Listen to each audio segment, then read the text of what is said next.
Hey everyone, James Labrie from Dream Theater, and you're listening to or watching the podcast Talking into Infinity with JT and Brian. Enjoy this. These guys are extremely informative. I love their dialogue. I love their interpretation of the songs, who and what we are, what we were going after. They're very accurate in their interpretations and descriptions, and I just think this is a great show, and these guys are doing a stand-up stellar job. So once again, enjoy Talking into Infinity with JT and Brian.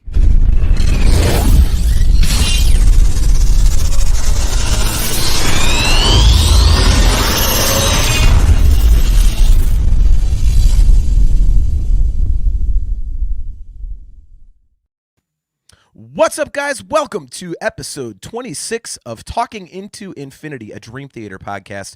I am your host, John. We are live on Facebook, YouTube, talkingintoinfinity.com, and the cmsnetwork.com. You can find us at those locations every other Thursday at 7:30 p.m. Eastern Standard Time. For video replays of the show, check out our YouTube channel or go to Heavy Metal Television. And if you'd like to download the audio version of the podcast, just Google Talking into Infinity podcast, and we're pretty much on any platform that you can possibly think of. This is our big fan hangout episode that we've been talking about for quite some time. So we have a couple special guests that will be helping us out tonight. They will be on camera shortly. Before we get to them, let me bring on my buddy Brian. How's it going, man? Hey, what's going on, man? It's awesome to be back. I was bummed to miss last week's show, but you guys had a great show with Monty and the deep dive, and sometimes life gets in the way, and I appreciate those that reached out to me, and those that didn't. I know where you live. Let's just put it that way. So. Yeah, I had several people reach out to me to make sure you were all right. So so I thought it was cool. That's cool, man. Yeah, and sometimes just life happens, and I appreciate Wardlaw and everyone being able to step in and stuff. And I'm super excited about tonight. This is one of those things you and I. We dream up these ideas, and they always sound a lot better on paper than they probably end up being. So we'll see if that's the case again tonight, True. It's like literally anything goes. And dude, do you realize it's been like almost an entire year of a podcast we've had now? We're ending our first calendar year of a podcast, which is kind of amazing. Yep. I was thinking that. I was looking at the numbers the other day, and the first episode was like January. I was like, man, it's been that long already. So Nick Brayman's checking in. What's up, man? Good to see you. Thanks for hanging out. So I have a surprise for you, Brian. Okay. So, a couple episodes ago, we were ranking the album closers. And I said that Space Divest is like a fine limoncello. Oh God. And you said that Space Divest is like a gorilla fart. And I said I should totally bust one of those out for the fan hangout show. Oh, and God. I, right here, have a gorilla fart. So what? Not one, but two. So what did you actually, because, based on what website you go to, there's 12 different ways of making it. So what is in your actual gorilla fart, John? I looked up 5 recipes, and the 2 common denominators were whiskey and Jägermeister. So I have, and some of them had 151. Yep. So I figured if I'm going in, I'm going all in. So I have half Jaeger and half Jack, and I topped it off with some 151. Oh, that sounds about close to, I think, what I drank. Oh my God. I feel bad for your wife and your animals. Yeah. And I made 2 of them. I'm obviously not gonna pound them both, but I figured I would start out the show with this horrific So cheers, everybody. Happy holidays wherever you're at. Here we go. Let's see what a gorilla fart is actually like. Now, the important question, do you have septic system or do you have city water and sewer? Oh, that's awful. Oh, that's really bad. I can't believe you just, now what are you washing it down with? Well, I went from the most manly thing I could find to the most girly thing I could find. It's a watermelon kiwi Truly. Okay. It looked like a Truly, yeah. Oh my God. Ooh, man. Me say F you says cheers, bro. Cheers to you as well. Hopefully you guys are imbibing. Adam Rishog says, I can't believe you actually made a gorilla fart. Amazing. Yeah, I'm not too bright with that. Kale McLeish wants to know, question for John, is this the craziest drink you've ever had? Excuse me. Surely you've got some kind of horror stories, being a muso in Florida and all. Muso, sorry. No, not in Florida. I'm actually in Ohio. But I think mix-wise, the craziest thing I've ever had was something in my old band. We called it The Secret. And it was, we said, we even had a tagline for it. It was, it's a secret what's in it, but it ain't a secret what it does to you. And it resided in my freezer when I was single in a milk jug, and I had drawn a skull and crossbones on it. And it was the late night drink when we were all hammered and we decided to get all ballsy. And what it was, the base of it was, what's that stuff? Creme de menthe, the green stuff. And the rest of it was just anything you could think of, because a buddy of mine, I was trying to make Harry Buffalo, and a buddy of mine had just had his wedding, and they had like the ends of the liquor bottles left. And I thought, oh, you just put everything together and that's Harry Buffalo. No.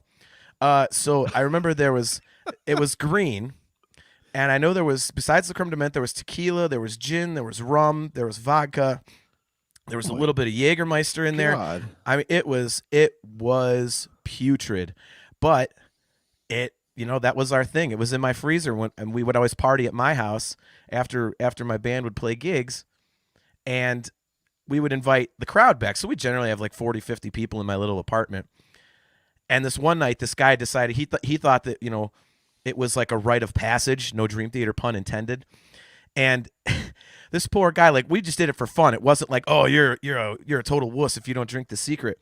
Well, this guy thought that was the case, and he starts chugging this stuff.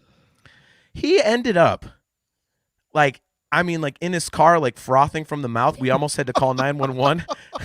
It was like, this poor guy. We're like, dude, you don't have to do that, man. Oh, so bad. But yeah.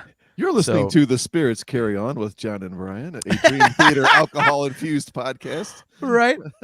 Nick Brayman, he says, chasing gorilla farts with Truly. Now that's metal. Oh, my gosh. Yeah, they don't make Zima anymore. Otherwise, that's what it I mean, when you drink that stuff, doesn't it just almost taste like Zima? That's what it kind of tastes like to me. Yeah, it's not bad. It's not bad. Nick Brayman also says, love the Van Halen background. Appreciate it. That is my favorite band besides Dream Theater. So I figured on an off night, I'll bust out some Van Halen. Oscar Salvador, he says, I got a cold bud that's been sitting out in the cold all night. Cheers. Cheers to you, my friend. All right, so let's get our first special guest on. So we did reach out, on our social media platforms. I told you guys on the show also that if you guys wanted to help co-host the show, you're more than welcome to. Any of you guys in the chat, if you want to jump on camera, just shoot me an email. It's talkingintoinfinity@gmail.com. But our buddy Brandon Charles wanted to come on, and he had a topic that he wanted to bring up. So we're going to bring him in here. His camera is off. Full disclosure, Brandon is actually legally blind. So he's actually just doing audio. He may come on camera, he may not. He has not decided. But he actually has a topic that he wanted to discuss. Brandon, what's going on, man? How are you? Hey, can you hear me? I can hear you just fine, man. Fantastic. Well, it's better off people don't get to see my ugly mug anyway, so it's all good. We say that too. Yeah, face for radio. So anyway, before I start with the topic, I just want to say how great it is. I just want to fanboy for a second and how great it is that this podcast exists, because I was really excited. Actually, the day Dream Theater announced A View from On Top of the World, I was thinking, wow, I really love this band. And it's hard to find people who will just straight up fanboy about Dream Theater. And I was thinking, they say there's a podcast for everything. And I looked it up, and this is when I found Talking Into Infinity. And then I just started binging all the episodes. So this has really been a great gift to me to have some brothers and sisters and people that love Dream Theater as much as I do. So great podcast, guys, and love being a part of it every week or 2 weeks. That's awesome, man. I appreciate that. I know Brian does too. Yeah.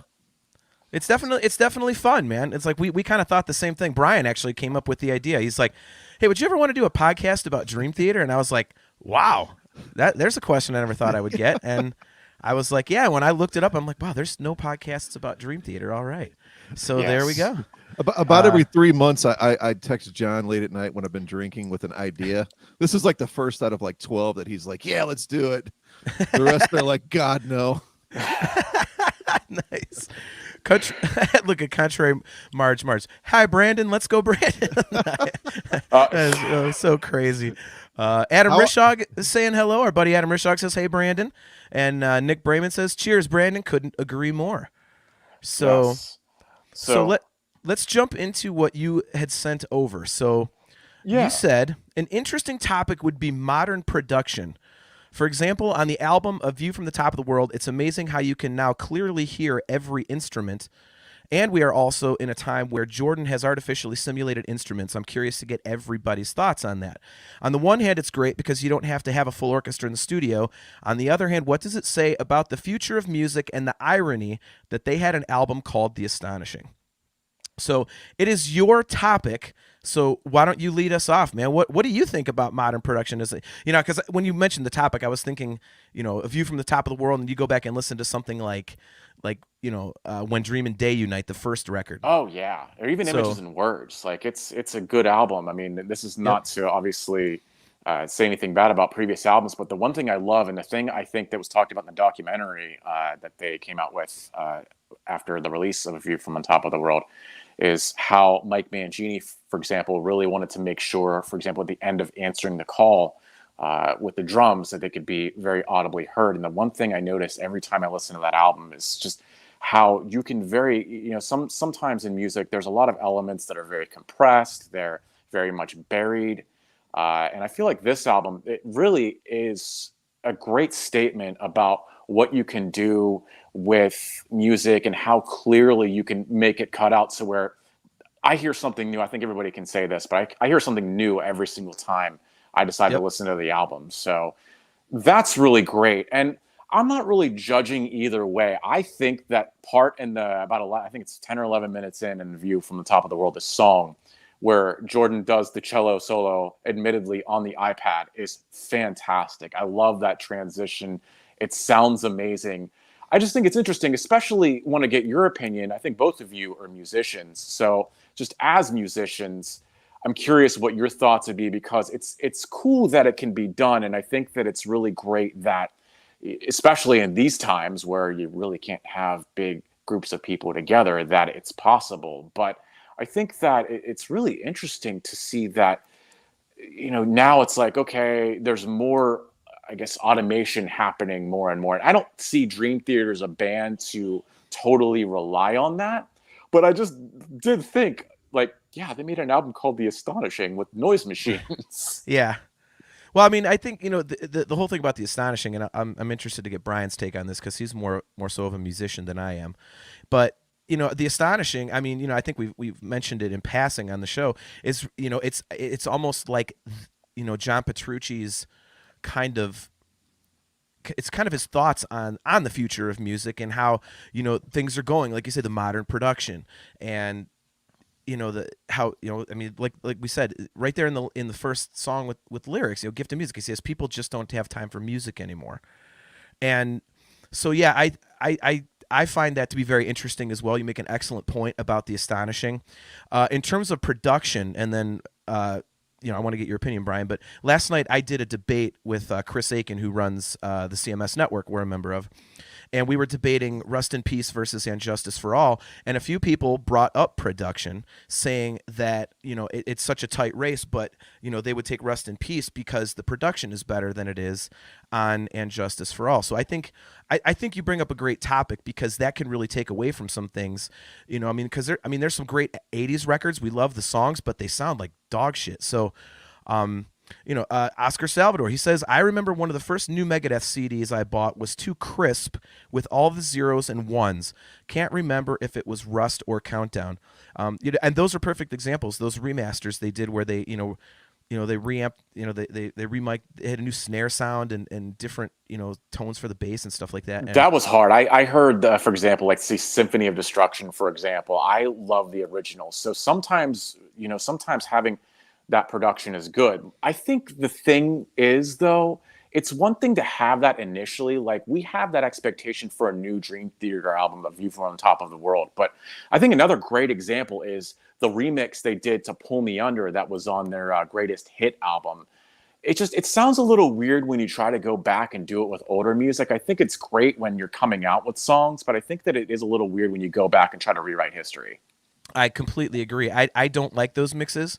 Portnoy took the triggers off the snare and the kick, and it just does not sound right. I don't like it. It's like it sticks out like a sore thumb. So I completely agree with you on that. All right, Marcelo Ferreira, he says orchestra on a keyboard, bullshit. So Brian, what is your take on this? Because I know when we went to Chicago to see the Distance Over Time tour, you actually have one of Jordan's downloads on your iPad. You have like one of his, digital instruments. So where do you stand on this? Well, that's more of a artificial sounding. Like there's nothing exactly in some of the ones I have that can make the true pure sounding orchestra. That's more of the crazy sounds. But he's almost adept enough that he can almost twist those into sounding like that. I think it's whatever serves the song. When you're building a song and however you're building it from what foundation, I think it's fine. Like I think where you get into trouble is when you try to use the production to, more or less compensate or take over for what the song is supposed to be and what the album is supposed to be. And the point about the remixes, I think, is great. Like, remember that horrible remix of "Shout at the Devil"? Oh yeah. Like the original is a dirty, grimy. It's like a punk almost. That's borderline punk album, and that's how you want it. And I've always just kind of been against remastering, like Brandon's saying, like the old stuff. Like, you don't need to remaster Led Zeppelin or Pink Floyd. I mean, those were recorded so incredibly without all of this new technology, without being able to fly in guitar parts and, fly in all these amazing sound things that they have going on and atmospheres and whatnot. So it's like, why try to cover that up and why try to change that? And I just think they're good at utilizing technology. They balance it out enough, but you go back and listen to the new album and I can't remember what song it is, but it's loaded with Hammond organ still, Yeah. And it's probably a simulator on his keyboard because nobody carries around a 1,400-pound Hammond organ anymore and hauls it into the studio. It just doesn't happen. So some things like that are just practically oriented, but if you can get one that sounds just like it and you can get the rotary Leslie speakers in it sounding like that, why the hell not play it on a synth, that's coming out of a laptop that's probably got a sample in it as opposed to the actual thing, just from a practical standpoint, especially if it sounds, damn near almost identical. Yep. Oh yeah. I mean, I think of, for example, Sleeping Giant, and at the beginning of that, once it kicks in with that Hammond, actually reminds me of like a 70s Deep Purple kind of sound. So I mean, we really did do a great job of pulling that off, and that's why I wanted to talk about it, because I don't think it's one of those things that has to be a this is right or this is wrong thing, but I think it's an interesting discussion moving forward, because I think technology and the way that music is being produced is starting to really exponentially change. So it's just interesting to really, I think, going back to the astonishing, I think what John Petrucci said is correct. It's really going to come down to the musicians and the authenticity that they keep in their mind.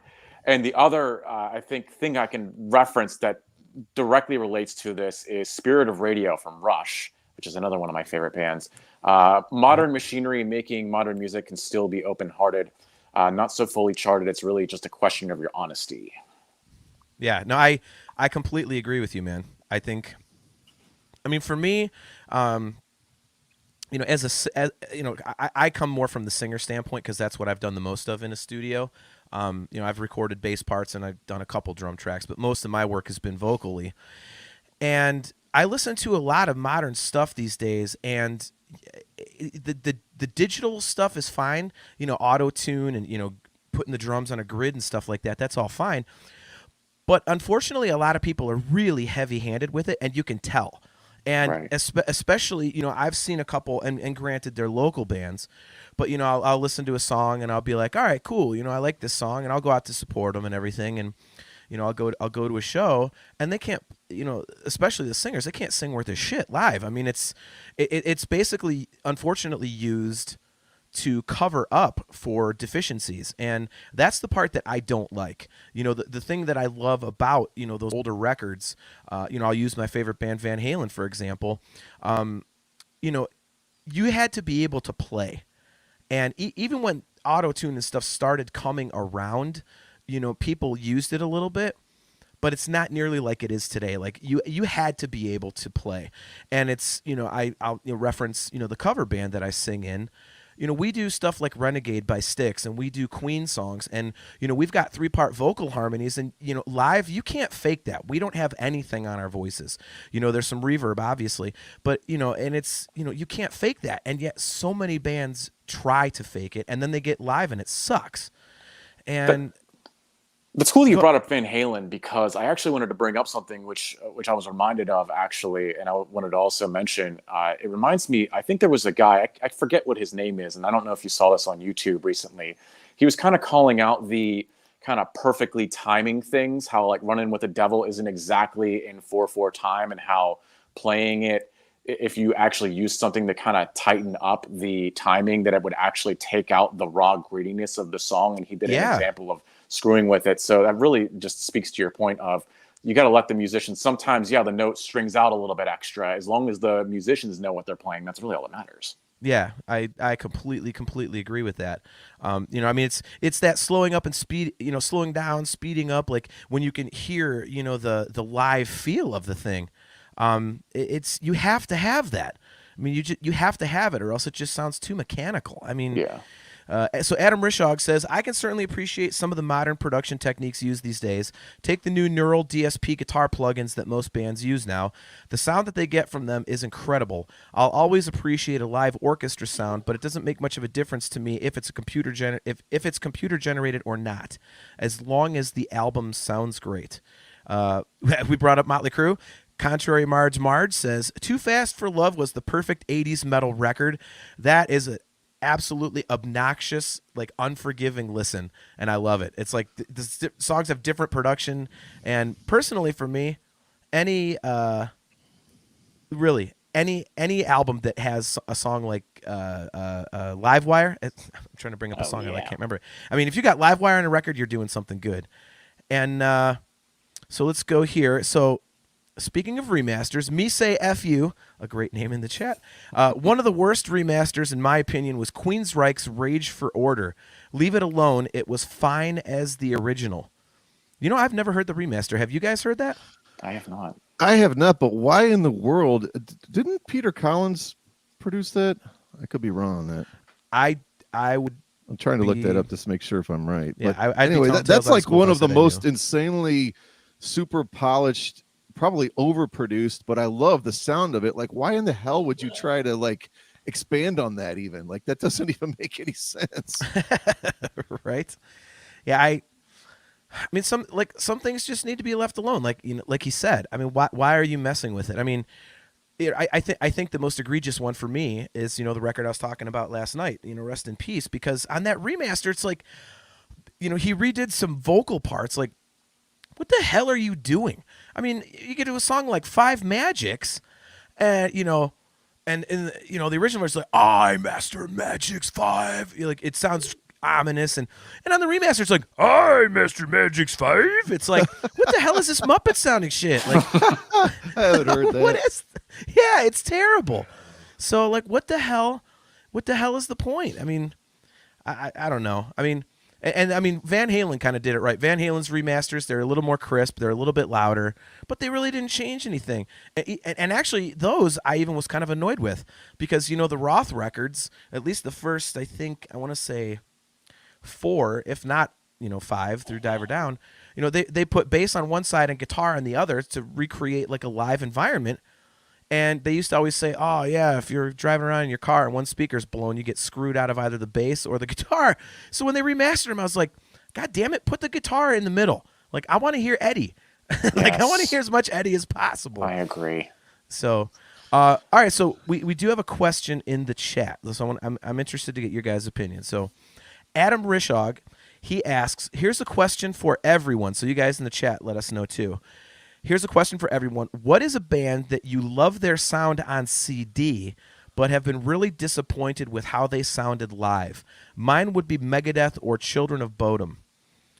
Is it Bodom or Bodom? Whatever. I don't know. I don't care. I think it's Bodom. Okay. I'm just going to drop out because I would actually agree with Megadeth. I think their guitar sound live is pretty crappy.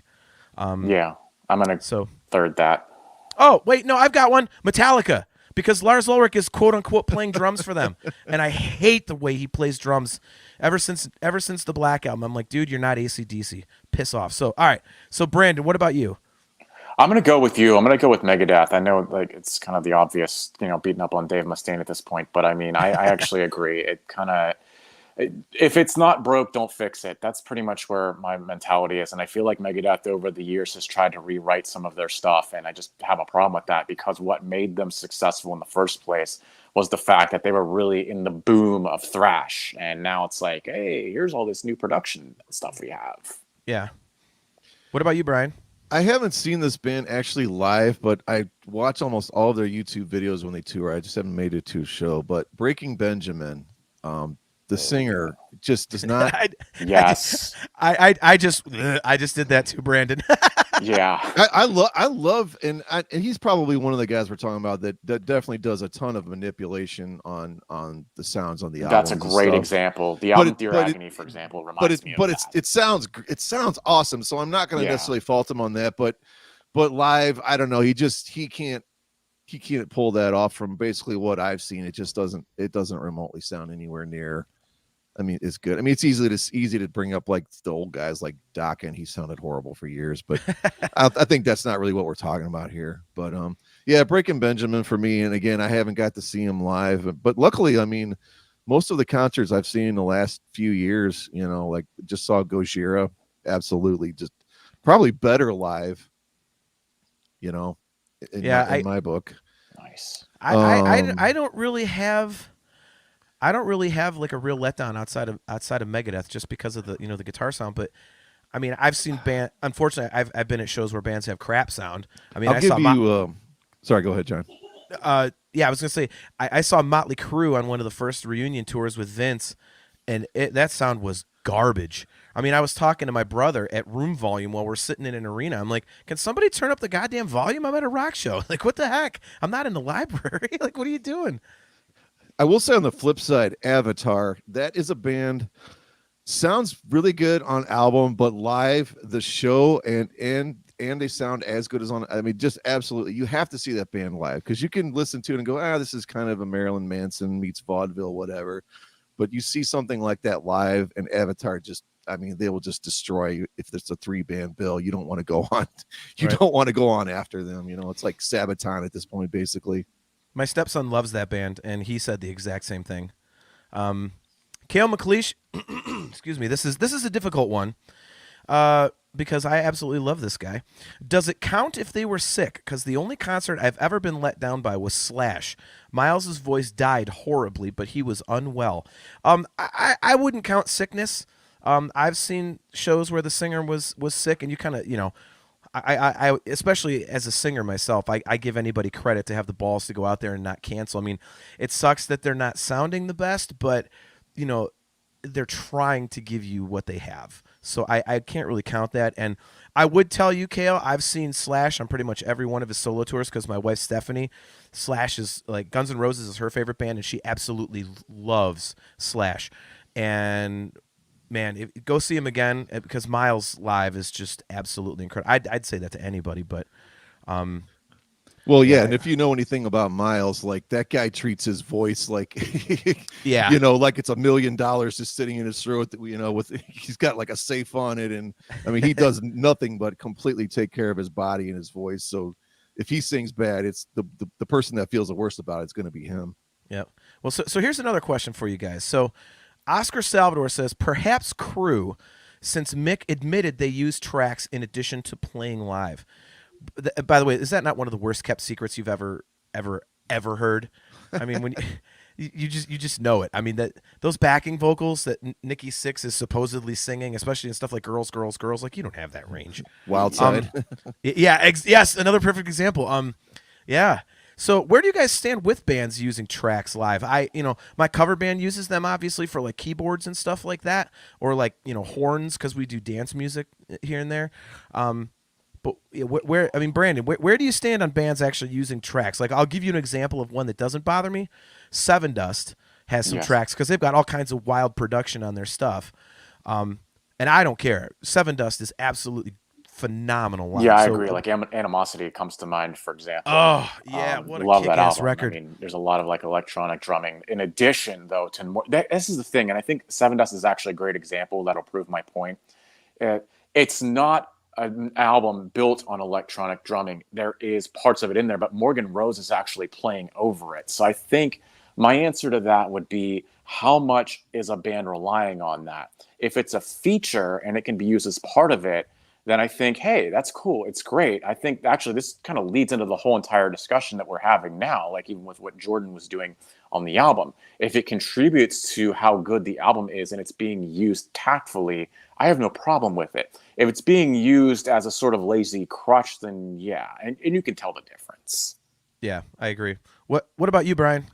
I think it's expected anymore, especially with the 80s and the, so-called hair stuff, I guess. You got to have those giant big background courses going in there.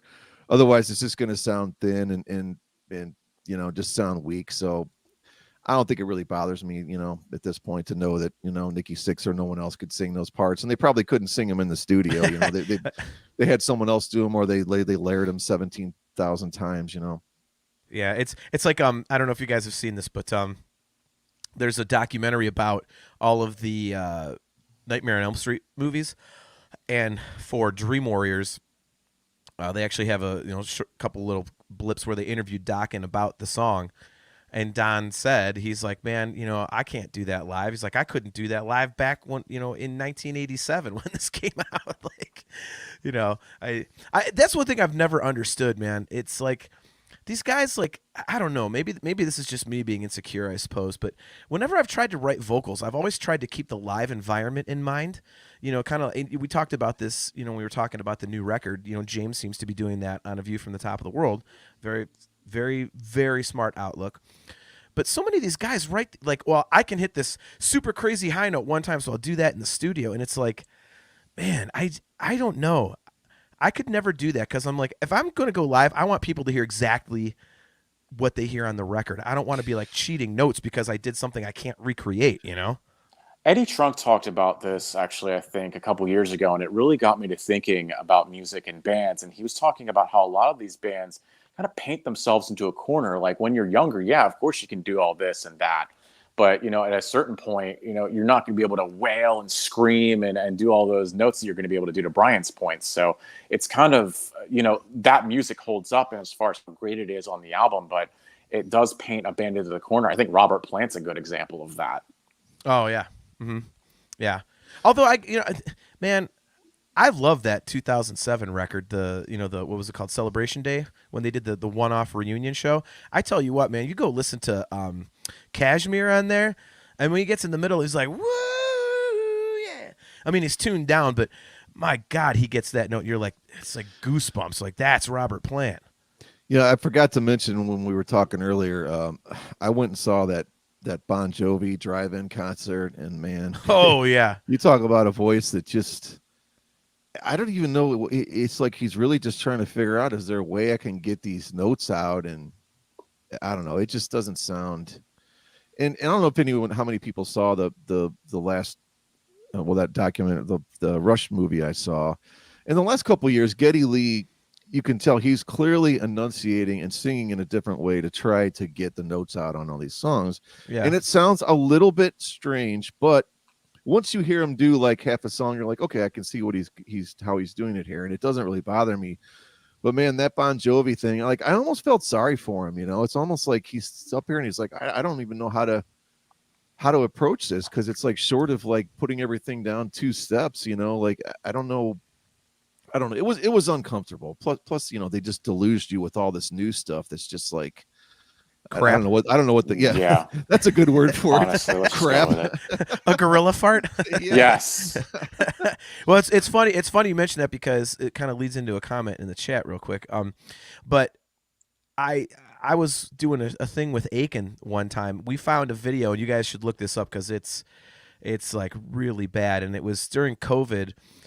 John Bon Jovi did a solo acoustic version of "Living on a Prayer," and the video is titled "John Bon Jovi Living on a Prayer acoustic with Richie Sambora." I'm like, how is this possible? Richie's not in the band anymore. Well, what he did is he pulled old footage of Richie doing his "Living on a Prayer," like that part, and he put it up on like a little window in the corner when it would come up.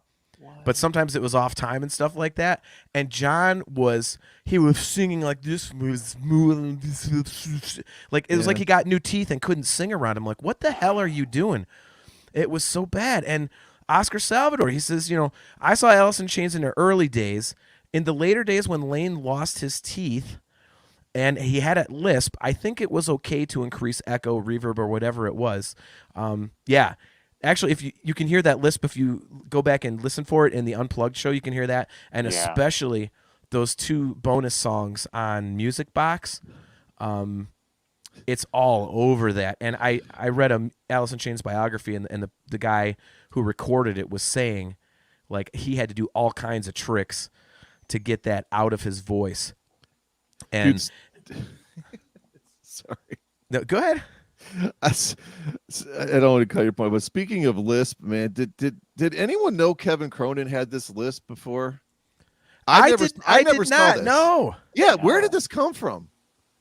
Like, I can watch a show as old as 6-7 years on YouTube, and he's got this lisp. I'm like, did he have this before? I never like, did he have some kind of mouth cancer or something, or like, where the hell did this thing come from? I do not know. It's so man. bizarre. I do not know. Yeah, it's about as pronounced as that I've ever seen in any when he's talking, and when he starts out a song and it's kind of just him and the piano or guitar, it just nails you like right there. Once it gets going, it's not that bad, but it's like where did this come into play? All right, Brandon, we're going to bring on another guest here. All right, thank you so much. Merry Christmas to you guys. We have one quick question for you. Yes. Do you have a favorite Dream Theater album, and do you have a least favorite Dream Theater song? Okay, I'm gonna go with, for favorite Dream Theater album, I'm gonna go with Octavarium, mainly because it was actually when I discovered them. I actually discovered them on speaking of Megadeth, on the Gigantor sampler. Yeah. And that's when I discovered them, and that was the first album I physically bought from them, was Octavarium. As far as least favorite Dream Theater song, I'll just be honest. I appreciate When Dreaming Day Unite from the perspective that it is their first album, but I could kind of take it or leave it and accept Images and More just their first true album. Okay. I would disagree with you, but but I'm a big fan of that first record. So there you go, like man. hearing James do it live, and it's not that the vocalist is bad, but it kind of goes back to what we said earlier about the production thing. Everything's like echoey, and there's really no bass or anything like that. Yeah, that one I will agree with you on. I have the remastered version on CD, and it kind of fixes that a little bit. So I'll have to check that out. I have not heard that. I heard the original, so I'll have to look at that. Yeah, it's not too different, but it is louder and more crisp, and you can hear things a little better. So I got mine off of eBay cheap. I think it was like $10 or something. So all right, you can find it there. But dude, thank you very much for coming on the show. Yes, You're awesome. Thank you so much for having me on. Anytime, man. And again, you were great, and thanks for supporting the show, man. We really, really appreciate it. Happy holidays, bro. Yes, love you guys. Yeah, thanks, Take buddy. care, man. You too, bud. All right, so that was our buddy Brandon Charles. So there we go. And now we have another special guest, and we might have 2 special guests. So let's see here. Is he ready? I believe he is. Let's bring on, actually he's co-hosted with us a couple times here, Brian. Mr. Cale McLeish, what is up, man? How you doing? How's it going? Yeah, not bad. Not bad. Loving the hat, Brian. Loving the hat. Thank you, sir. He's covering up. He forgot to put a Christmas hat on James, so he's covering up James purposely. So, Cale, I believe you have a special guest there with you as well. I can definitely grab her. Yeah, why don't we do that? So we are actually gonna get a second. Just grab her. Sounds like a plan. Oh, she's right behind me. Oh, there we go. We officially have Cale's Ladies and grandma. gentlemen, this is Gran. How are you, Gran? How are you? I'm great. Thank you, John. Thank you. You're very welcome. All right. So Brian said he was going to do this. So Brian, ask her the question you wanted to ask her. I can't even remember what it was. I will do it for you. We want you to say, that's a knife. That's not a knife. This is a knife. So you got to say that. From Crocodile Dundee. You know the famous line. Absolutely not. Absolutely not. I'm getting picked up here. We live in I Western. don't blame We you. live in Western Australia. Okay. Okay, and I- that's a very Queensland thing. That's a very Queensland okay. thing. I Hey, have a question that's- for you. This is a What- knife. This is a knife. What's the Yes. since it's almost Christmas? What's the worst present Kale ever got you for Christmas? Oh, What's the lamest present he ever got you for Christmas? I'm curious. He hasn't got a lame bone in his body. I've never had a lame Okay, all right. present from Kale. What's the best present he ever got you? Oh gosh, what's the best present he ever got me? Just being there. Just Just being there. there. All right. look at this. Just She's shooting us down on our question. She's getting all sappy with us. Okay, what's No your favorite- controversial takes. What's your favorite Dream Theater song, Kale's grandma? My very favourite song is Uh-oh. What You is- got to read notes. That's not I good. do. Spirit carries on. It would have to be. Okay. There we go. So, in honor of you, Gran, you know, I'm gonna do my second gorilla fart of the night. So, you know, figure did one in I've one heard in of these. you don't want you don't No, want I it. but don't. I don't. I already made it, so I'm kind of stuck with it. So, you know. What is your drink of choice, Kale's grandma? Oh, I'm a bubbles girl. Very much a bubbles girl. Mm. Okay, so champagne, or is that an actual drink? Oh no, yeah, champagne I love. Champagne. Yes, anything with bubbles in it. Oh, yes. carbonated. Okay. There you go. Okay. Yeah. Awesome. All right. So, how did you get into Dream Theater? Well, Kale and I spend a reasonable amount of time together. I'm very, very fortunate, and we've always shared our love of music. I just love music, and Kale has introduced me to Dream Theater, and I have to say I have learned an awful lot about music, and my appreciation for the talent of these guys is just absolutely amazing, and I think Kale has a very special gift. When he's listening to music, he hears every single sound and note. And that agree is with something he's taught me and that I've learned probably more from listening to Dream Theater than anything else, because it's so incredibly complex and there's so many facets of it to listen to and hear. And yeah, that's something I really enjoy. Now, are there any bands or artists that you loved that you turned Kale onto? There's got to be one, right? Something. He shares one of my great passions with me from time to time because he's so so gorgeous, but it's not his passion. I mean, I love I suppose I love classical music more than anything else. My great love at the moment are three beautiful Italian guys called Il Volo. Okay, awesome. Very nice. My mother likes them as well. She's a huge Luciano Pavarotti fan. Oh, So, yes. Yeah, Absolutely loves him. Absolutely yeah. loves him. They're just amazing. Again, very talented, multi-talented young guys who not only sing amazingly, but have multiple musical talents. And they're just a joy. Right. So, do you find yourself listening to Dream Theater when you're not with Kale? Is this a band you actually? Oh, yes. Okay. All right. Absolutely. Just depends on my mood. Do you have a go-to album of theirs? I know you said The Spirit Carries On is your favorite song, but do you have a go-to album? Yes, I do. Okay. The Astonishing, it would have to be. Oh, Wow. Yes. One of John's Yes! favorites. I love it. I knew we had you on for a reason. There we go. Yes.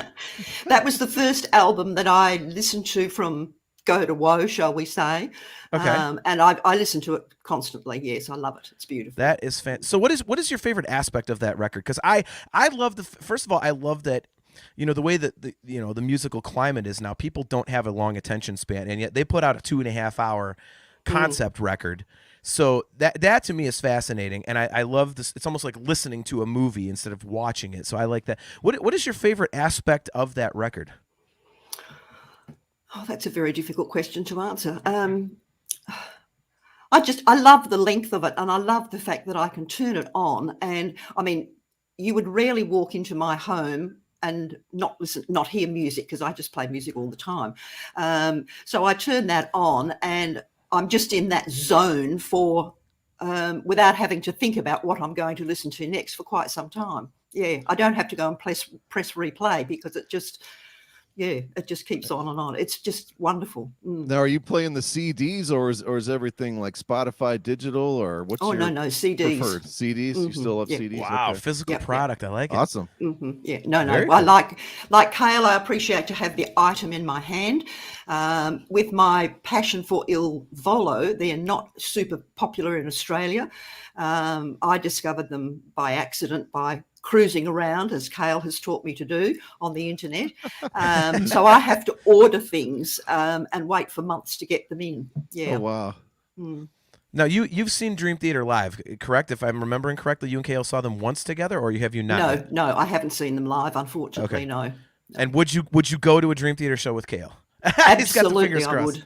Absolutely, yes. We've shared many live shows, and that's one that's on the agenda if we ever have that opportunity again.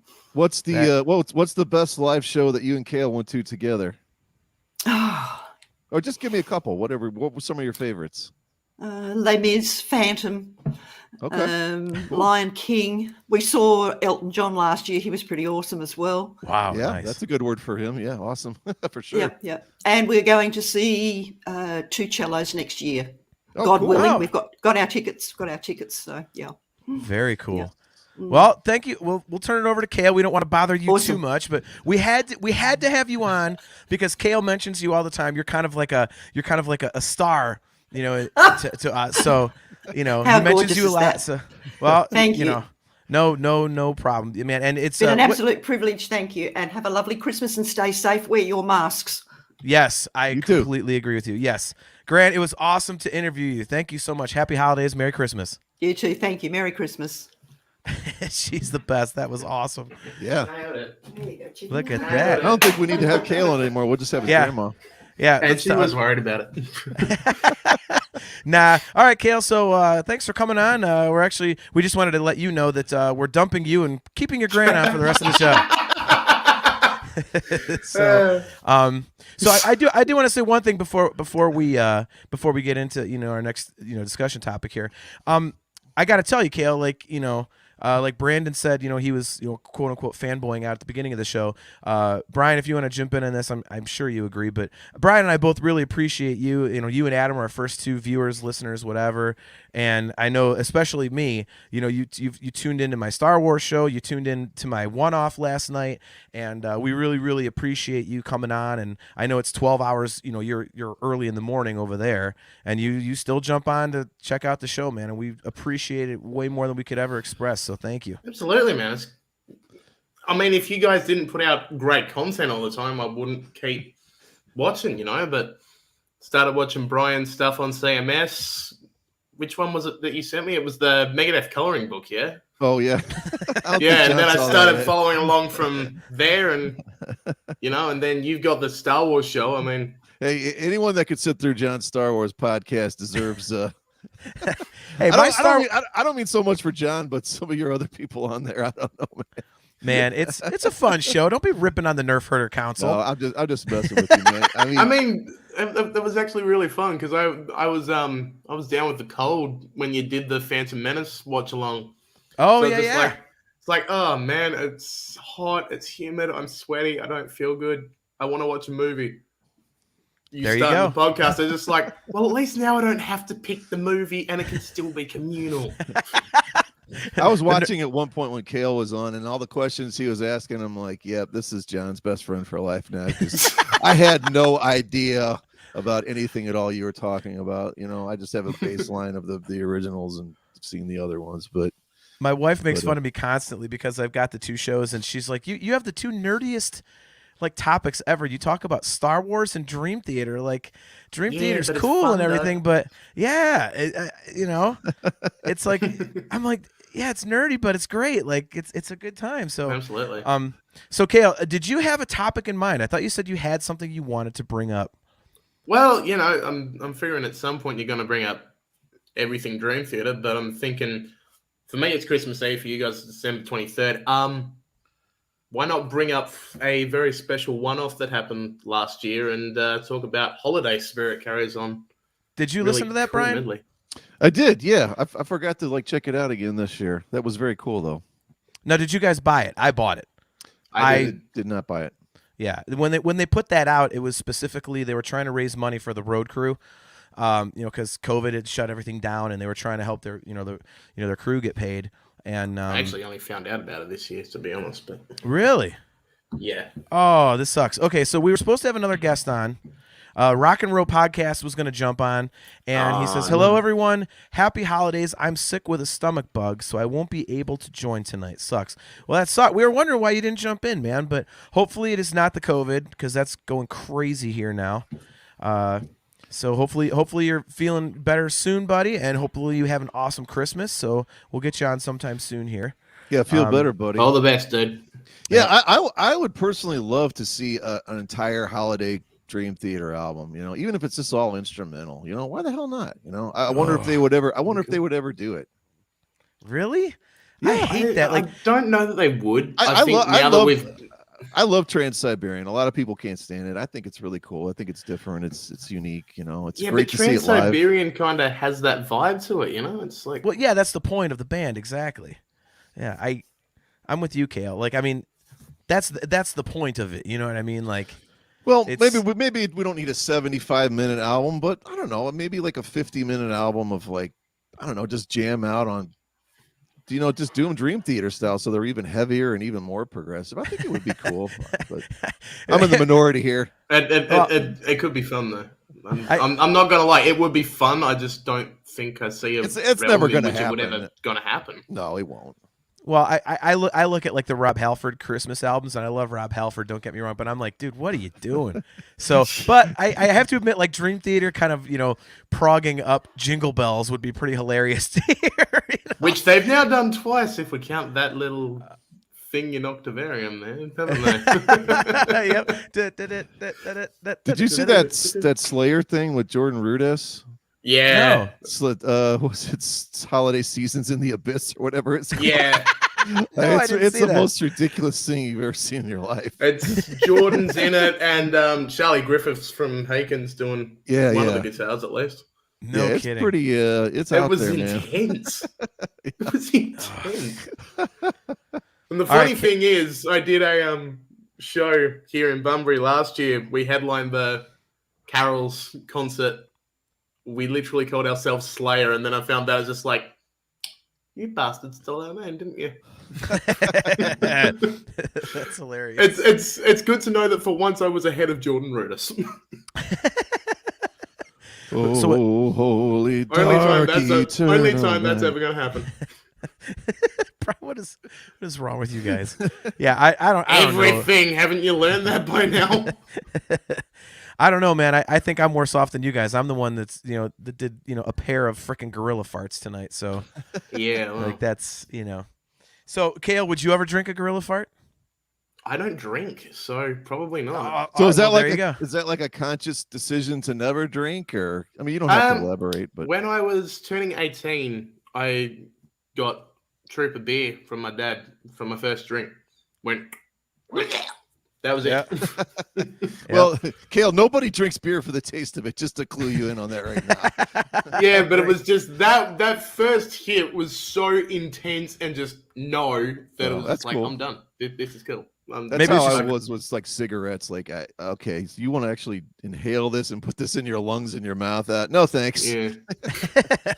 All right. I mean, so for me as a muso, I get enough of the high out of actually playing that I don't need to go out and seek alcohol and drugs and cigarettes and all of that to increase it. It's just like, I'm getting enough out of what I'm doing. So, you know what? You guys can.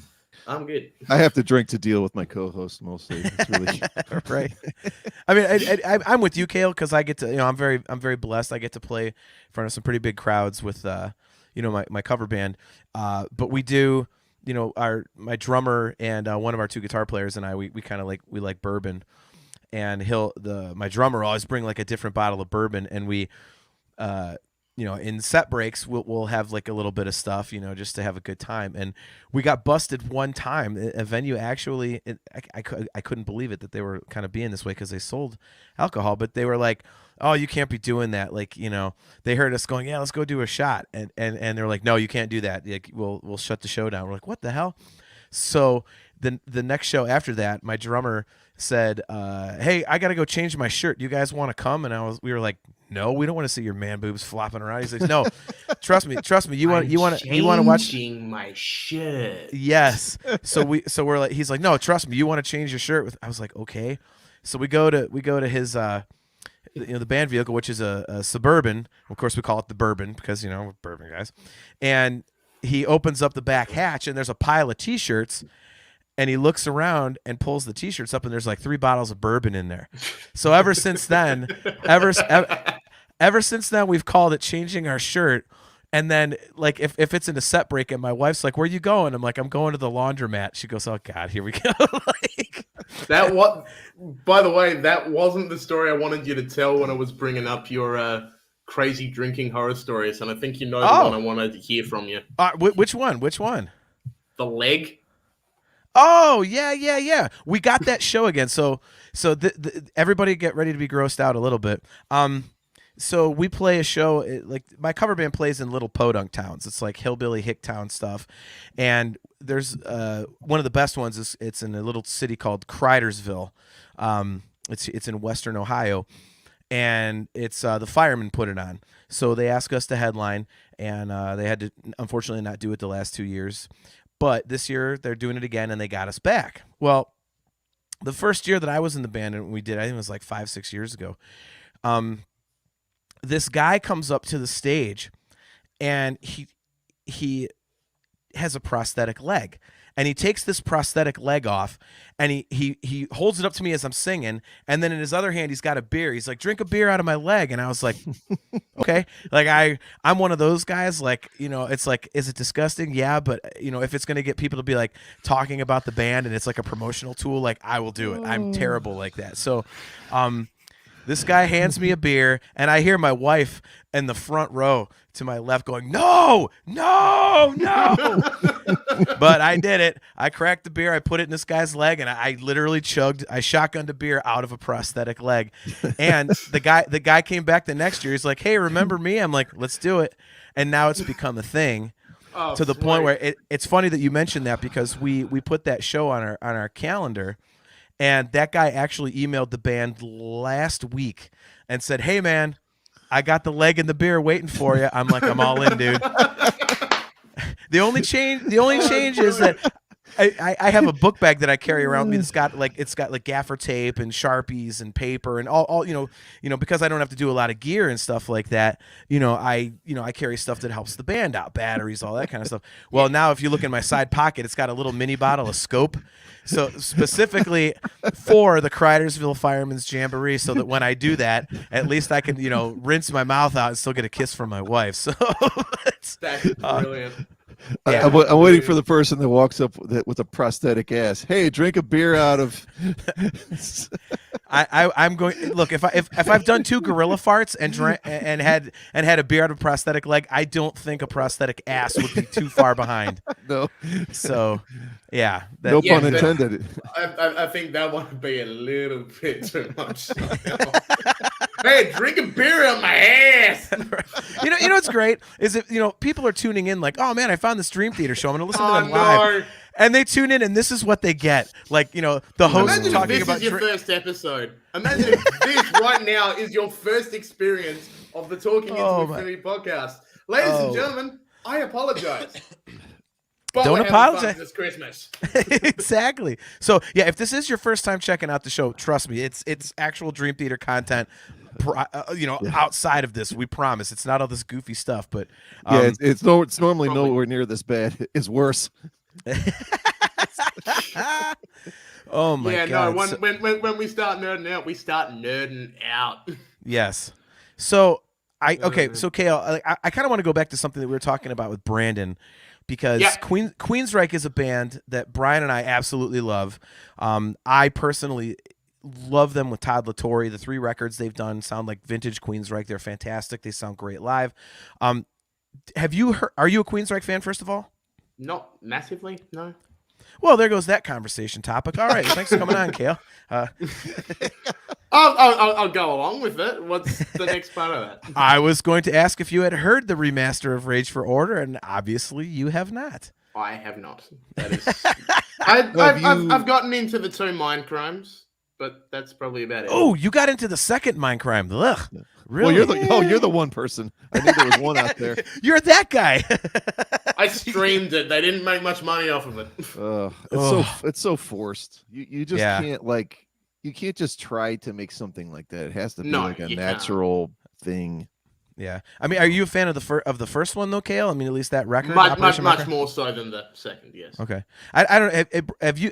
I know, Kale, you're not a fan, but Brian, have you seen that live Mindcrime at the Moore or whatever? They did that revamped version where they did it live, and they kind of it was almost like a stage play. I saw it at House of Blues when they did that. Where they had the actors and actors stuff. That was awesome, man. Oh my God, no. Are you serious right now? The House of Blues one? I think I've actually seen that footage, and I like that. Wow. All right, so I just dumped Brian from the stream because he outside of his take on Space Dive Vest, I think he just had his worst take on the show that he's ever had. But I'm agreeing with him. All right, well, you're gone too, so it's going to be the John Solo show. So there we go. All right, so I'm just going to riff here for a bit because my co-hosts are completely tone deaf. All right, let's get you guys back in here. You guys are high. Wait a minute. You guys are Well, no, because high. I literally just said I don't do drugs or booze. So I didn't see the concert you're talking about. I saw the House of Blues show. I thought it was fucking awesome. I was very close. It's terrible. Jeff Tate over exaggerating everything. I'm like, just sing the damn song. You're not an actor, bro. Just stop it. It was awful. No, that was especially when you go back and look at the original one, Live Crime. It's that kicks ass. The Live at the Moore was god awful. Well, like I said, I didn't see that. I saw. I don't know how long ago. I mean, what are we talking? It's got to be probably 12, 15 years. They played at House of Blues. I thought it sounded great. Well, to be fair, you can't really argue against the fact that we have Dio doing the Dr. X part. So that's kind of why I like it, because Dio. That's the only good thing. That's the only good thing about it. Yeah, it's Dio. Me say F you agrees with us about Mindcrime 2. Nick Brayman. He says, the Moore Theater in Seattle, the first meet and greet I did with DT. Now, Nick, you're going to have to comment again because you said first. So let us know if you've done multiple. Brian and I have only done one. Now, I've interviewed them and met them, but yeah. How old is that show you guys are talking? The Moore Theater show you're talking about, John? Oh my God, it's early 2000s. I want to say. It might be from the same. Yeah, so you probably did it again when Mangini came into the band. I'm guessing at that point. Mangini wasn't in Queensryche. I'm talking about with his first meet and greet with DT. So multiple. Go back and do it when the lineup changed. Sorry about that. I'm looking this up right now. Okay, it was released on July 3rd of 2007. Yeah. So I mean, okay, so you're talking about almost 20 years after the original, but still, it's crap. It is crap. This something that they just put out recently, or was this put out way back then? You're saying? How are you drunk on one beer? I just said it was put out July 3rd of 2007. Well, no, that's when I thought you were saying that's when it was recorded. No. Yeah, it was recorded live over the 13th, 14th, and 15th of October in 2006. Yeah.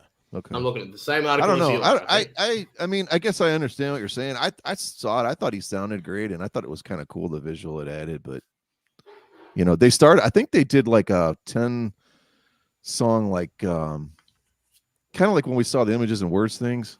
I think they did 6 or 8 songs or something, and then they came out and did the whole album. I thought it was really cool. Ugh, man. Well, see, that's something I've brought up with you before. Is I kind of like to see Dream Theater do Astonishing in that kind of style, where you do it as an actual stage show. Look at this. There's enough character stuff in there that it could be. Well, they have all the video. They have all the video going with it. I mean, yeah, they've got all the video and stuff. So it would be cool to get different voices. I mean, it's much as I hate it for absolutely butchering John's solos in it, I like the version of Our New World with Lizzie Hale. It's cool to hear the female part over the Faith lyrics, you know? I'd love to see Space Dive Vest like acted out, like, you know, a chick actually wearing a Space Dive Vest. I hate you so much. Yeah, but there's no characters in that. It's just, look at me, I'm Kevin Moore, and sad and lonely I because hate this you girl so is an much. advert. All right, so Nick Brayman has clarified, man. So correct me, Kale. You might know this. I think I have my dates right. He says it was the one time. It was on the 2004 Train of Thought tour on March 2nd. If my memory serves, March 4th was the Los Angeles show where they did When Dream and Day Reunite. Did Nick miss that by just 2 days? I think he might have. I really think that's the date, man. I hope my memory serves me correctly, but I actually have the I had the DVD over there, but I loaned it to Brian, so Brian would be the one to go tell us whether or not I am correct. But Let me go put it in real quick. yeah, man, you guys, man, Really? That was a terrible representation of that record. Did you were you at the show or no? Probably not. No, because okay, so in the same way that, you know, Lars Ulrich has ruined Metallica for me, the Queensryche records from Here in the Now Frontier until, you know, Tate left kind of ruined them for me, so I didn't go see it because I didn't want to see all the new. Well, they didn't play anything new on that. That was strictly we're coming out and playing, like I said, a greatest hits and then Mindcrime. But yeah, missed it by. Sorry, when did you say he saw him? Was it? He saw him on March 2nd of 2004. Missed him by 4 days. It was March 6th. Okay, I was close. Okay, all right. So, all right. Well, look at that, Nick. You missed like a legendary Dream Theater show by 4 days. Should have just waited 4 days and driven down to Los Angeles. You might have met Charlie Dominici and Derek Sherinian as well. I have a question for you, John, and for Okay. you too. Well, maybe not for Kale because it depends. Are we going to do? Can we do a top 10 least favorite Dream Theater songs? Ooh, as an episode or not? I mean, I'll weigh in, but because if we can't, I can give you 10 songs. I couldn't rank them. Well, let's not do 10. I'm saying if we're gonna do that episode, then I don't really want to spoil like a couple here. What do you think, John? I'm gonna say no, and the reason being is that I don't want to get into like negative topics. Like I reposted, Yeah, fair enough. You know, on social media today about tonight, and when I mentioned the fans are, well, I don't think it's negative. I mean, I think it's like it's interesting to see the points of view on it. You know, no, what is it you don't like about it? You know, well, truth be told, there's only one Dream Theater song that I skip, and I'm saving that for when we do that records deep dive. So I wouldn't be able to, you know, I wouldn't be able to have 10 of them because it's like even if me say F you says if we were doing that, every song on The Astonishing. Wrong. So me say F you, maybe you should send us an email at talkingintoinfinity@gmail.com and jump on camera right now and we can hash it out about I would love this. Come on, do it. Oh my Lord. It would be, I could probably in 40 minutes I could come up with a top 10 of least favorite. And it doesn't mean that they're all bad songs. It just means I'm like, Look at this. Gibson Les Paul, what is up, man? Good to see you. He asks, is it on Systematic Chaos? I can neither confirm nor deny. We got to be careful what we say if we're going to do this later. Yeah, I can neither confirm nor deny. So take that as you will. Is it a song that was on your gateway lists? No, this would be it's the one I'd skip. So it's definitely, you know, it's not a gateway. I'd be like, if I had a skip list, there's only one. There's only one. Actually, I've got a really good cop out here. Okay. All right. Is it an actual song? Yes, it is. Because otherwise, I'm thinking like any of the Nomad tracks. Oh no. That's just you know what? Screw it. You know what? Since it's a fan hangout. No, don't do it, John. Don't. No, because I can do it because I like the. No. I want to save it. Look at this Gibson Les Paul. Don't say it's it. Repentance or Ministry of Lost Souls. We're not answering that. I'll put money on it. I go How do I Repentance mute of you? the Soul, but... Kale, what was your take? What? Huh? What you said? What did you think it was? If it's gonna be one of those two, I'd think probably more Repentance than Ministry. All right. You know, Brian, I'm giving it away because I like the record. It is Repentance. I cannot stand that song. That song just it's the one Dream Theater song that just drones on to me. Yeah. And I'm like, it's just not. There's the first time I heard it, I was like, all right, get to the point, guys. Like, I love the band. Obviously, I host a podcast about them. I love it, but that song is just and.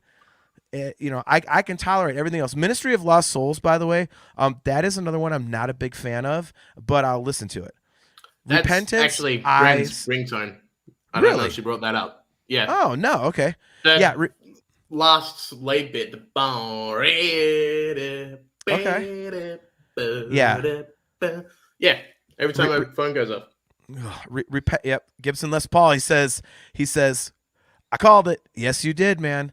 You called one of two. That's okay though. I mean, they got 15 studio records. I mean, if he whittled it down to 2, you know, he whittled it down to the record and then the songs. Like that's a good call. That song is just like, I mean, I have no problem with the 12-step suite because there's some great songs in there, and you know, I get Portnoy is doing his creative thing with I like it in the context of that because I mean, after you've had Glass Prison, Dying Soul, Rid of All Evil, I mean, I'm wearing the shirt. Right. I saw that show. Yeah. Oh, nice. Okay, very cool. I think I have to say he actually came to Perth in my lifetime of being a fan. Unlike Dream Theater, who will never come again based on that one show in 2008. Right. Yeah, they came here on Australia Day one year. No kidding. Played the Crown Theatre. But if you know much about Australia Day in Perth, there's huge sky shows, all sorts of fireworks displays. They closed the car park. So people had to park miles and miles away and walk. Nice. And then it was that hot that year that the power trips. So did it stop the show? Power outage. No, they came back for the second act. Okay. And stopped after, I think, 5 songs into the second set. Well, did you miss Repentance? They weren't playing at that tour, I don't think. Oh, if it was Shattered Fortress, but this was Dream Theater in 2008. Okay, sorry about that. Sorry. on Systematic. Yeah, no, saw it on the Shattered Fortress shows, and Mike sang it, which was cool. Ugh. That's not. No, that song can just. But outside of that context, it's like, yeah, I don't need to hear this. This is fine. It's not.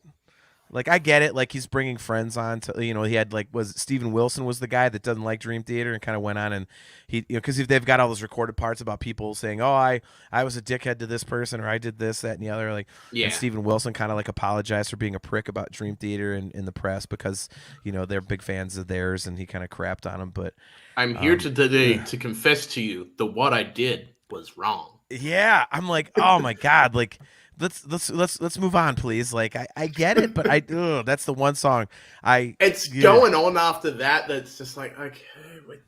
I've tried to listen to it again over and over, and I can't. I'm just like, ugh. But Gibson Les Paul says Vacant takes the cake as worst Dream Theater song for me.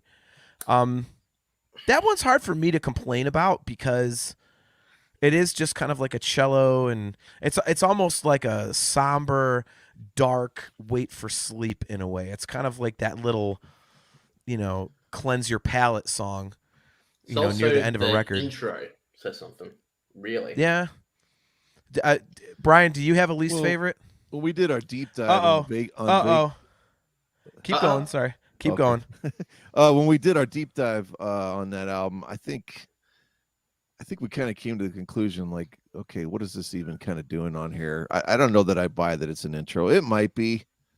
It doesn't have near the melodic power that Waits for Sleep does. That's not even close. No, it doesn't. Okay. It's just kind of a piece of music. I don't know. I almost don't even consider it a Dream Theater song, you know?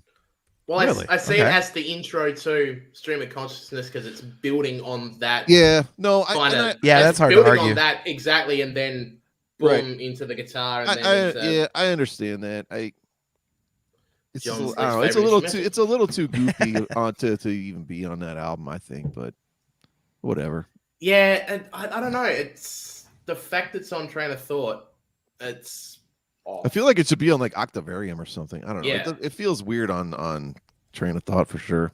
And then here's the other problem with it, is watching the score set list, and that's the one song off of Train of Thought. Just that. Well, I have to admit, when I was there, I was wondering, like, what are they going to do? Because, they have this full orchestra, and I'm like, okay, so what are they going to do from Train of Thought? Because there's not really anything that they could do.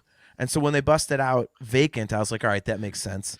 Yeah, when you told me that was on there, I was floored because I never really, sat down and paid much attention to that concert. You were obviously there, but I was like, what? Wait, they played Vacant? Yeah. But I mean, there's also a lot of orchestration that they can do in sure.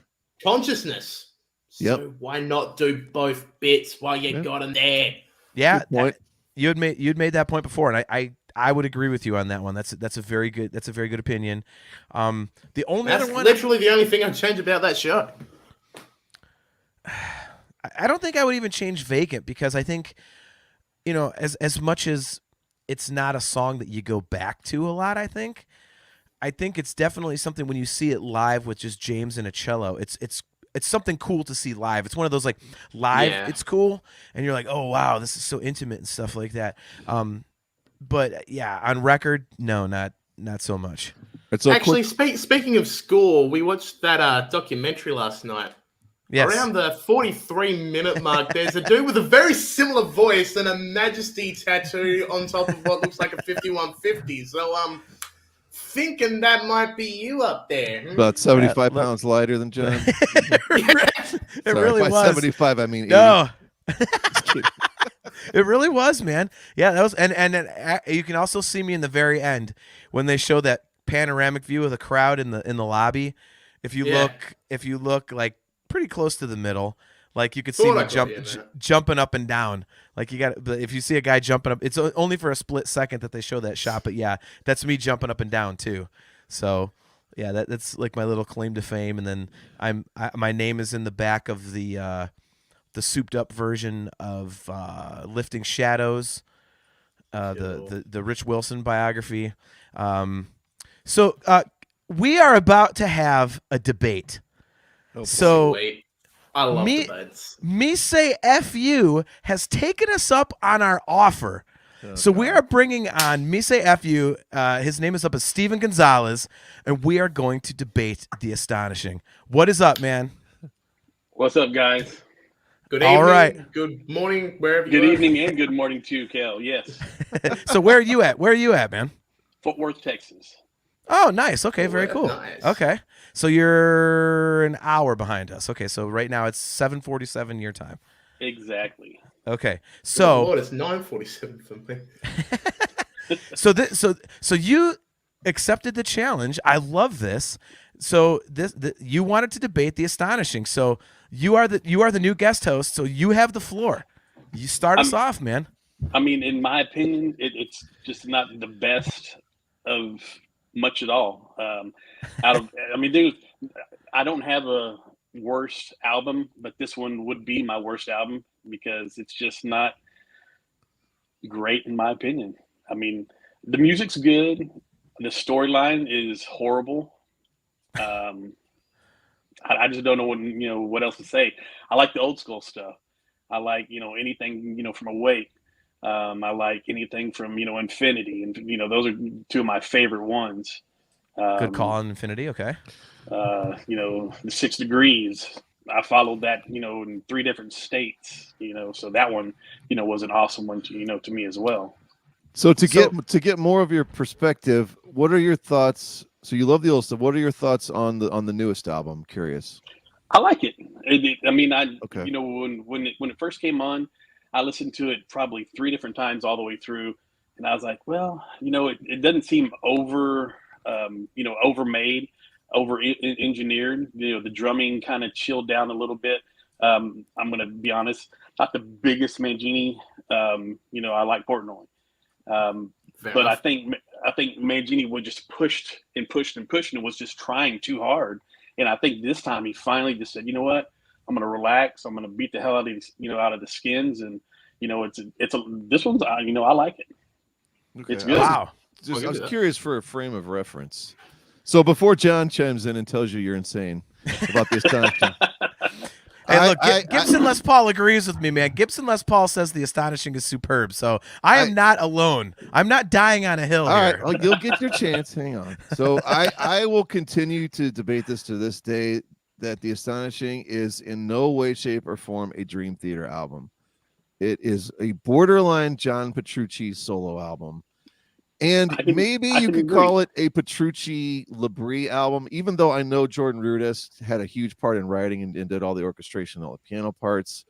And they're great. It's still the two things that, probably stand out the most are the fact that Petrucci wrote the entire thing, produced it, right. Basically his entire idea. So I do not think to this day that it's a Dream Theater album. And I can see why people, have, I don't know if disdain is the word, but they just, it's going to probably always end up with probably the hardcore, progressive, like rock kind of fans that they have. It's probably almost always going to finish last. And right. that's okay, but it's his fantasy come true, and there's nothing wrong with that. I mean, like I said, it's still Dream Theater. It's music. It's just not my favorite.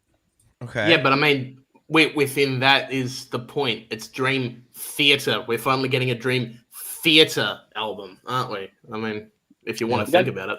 Yeah, I mean, got to give you that, yes. But that's my point is it's not. Finally living up to their name. Well, that's true. You're right. Yeah, in a literal sense, yeah. I see what you're saying, yes. So Rock and Roll Podcast, again, hope you get better soon, buddy. He says, I like the album. So he's a fan. So, all right. So now, do we call you me say F you, or do we call you Steve? What are we going with? Call me Steven. Okay. All right. Yeah, that's just my my handle, and it's fantastic. I don't do a lot of I love it. Facebook, and so I get on there just to see some family and stuff like that. So that's why I'm coming incognito.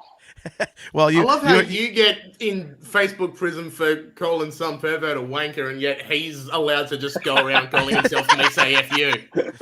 Right. All right. So I have to ask you, Steven. So what you mentioned that you think the story is crap. Like, what about the story do you not like? I guess it's just the fantasy. I don't, I'm not into that any of that dystopian stuff. And okay, my wife, she should probably love the story. She just can't stand, the long music. We've taken her to many concerts herself, and hell, she fell asleep in the middle of a concert. I'm like, how do you do that? It's just not my thing. It's 15, 20-minute songs. I was like, exactly. There's nothing wrong with that. I mean, to be fair, that ending is kind of weak, isn't it? I mean, Him of a Thousand Voices basically is the musical equivalent of Somehow Palpatine Returned. Amazingly, the Savior found his voice. How? He literally just blew the thing out. Oh, by the way, she's alive. How? Also, yeah, you literally killed your sister like 5 minutes ago. We were distraught. She's alive. You know what? You're fine. Cool. On your merry way. It's just like, how do we let this happen? The funny part is I've listened to pretty much every single one of y'all's episodes. I found it. I think it was 4 deep, and I just kind of hit all 4 of them back to back, and just listened to every 2 weeks since then. And then every time you guys would discuss a certain album or anything like that, I pause the podcast and then listen to the whole album just to kind of get it back in control. And to re-listen to everything, and I was like, yeah, there's a lot of truth to what these guys are saying. Not that I cool. Agree with every single thing that you guys say, of course. But even I don't. But I'd listen to it and I'd be like, yeah, that is true. I've never really thought of it that way. That's so awesome, man. Thank you. When y'all talked about the Astonishing, I was like, I'm going to give it another try.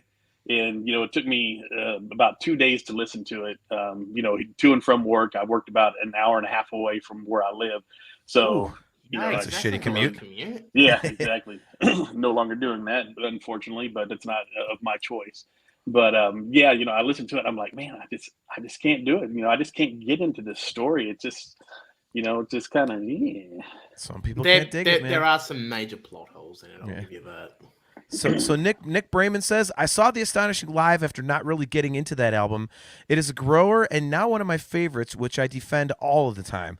A Life Left Behind into Raven's Kill is a highlight for me. But I do agree It should have been a side project thing for Petrucci, maybe not a Dream Theater album. Production is great on that one as well. I would agree with that. And Gibson Les Paul says some of the catchiest hooks and melodies Dream Theater ever created are on The Astonishing. The hooks on Road to Revolution and Brother Can You Hear Me are immediately memorable. I would agree with that too. I think, Steve, it's kind of like, I will give you this. I think at times the album might get a little bit repetitive. It's like, okay, here's a song. Now here's a mellow intro. Now here's a song. Now here's a mellow intro. Now here's a song. So, I mean, check it out. Here's some ballads. Yeah. Like a lot of this album too. Oh my God. For me though, man, like I love it. And I said it earlier tonight, and I've said it, pretty much whenever it comes up. I think it's such a ballsy decision. I mean, we're living in an age of like Spotify and downloads. People aren't buying CDs and right. cassettes and vinyl. And to say, hey, here's 2.5 hours. Like, if you want to get the whole experience, you got to sit there and listen for 2.5 hours. Like, that's the most Dream Theater thing they could ever do. It's like Luke Skywalker dying at the end of The Last Jedi. Like, he made the most ultimate Jedi movie you could ever make. Right. And yet, does at the end of that movie?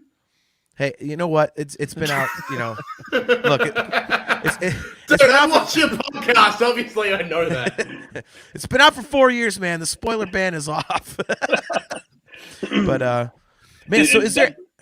It's just Sorry. terrible. No, go ahead, man. The only concert that I did not go to of Dream Theaters, and I've seen them since. Golly, my first one was shit. I mean, it wasn't the Majesty album. My mind just totally went blank. Images or Awake? Images, yeah. Man, you've seen them since then, huh? Ever since then, and I've seen them at that concert. It was in a freaking parking lot in Dallas at a rock and roll club that's no longer in Dallas. Wow. And I was like, dude, these guys are freaking awesome. No kidding. So how did you discover the band? Was it through Pull Me Under? Pull Me Under. Heard it on, out here it's called 97.1 The Eagle. It's the only rock and roll station we have out there, unfortunately. I mean, we're in Dallas, freaking Texas, and we got one rock and roll station. Kind of sucks, but they played it on there, and I just wore that CD out in my truck. And, then they came, and I was like, I've got to see these guys live.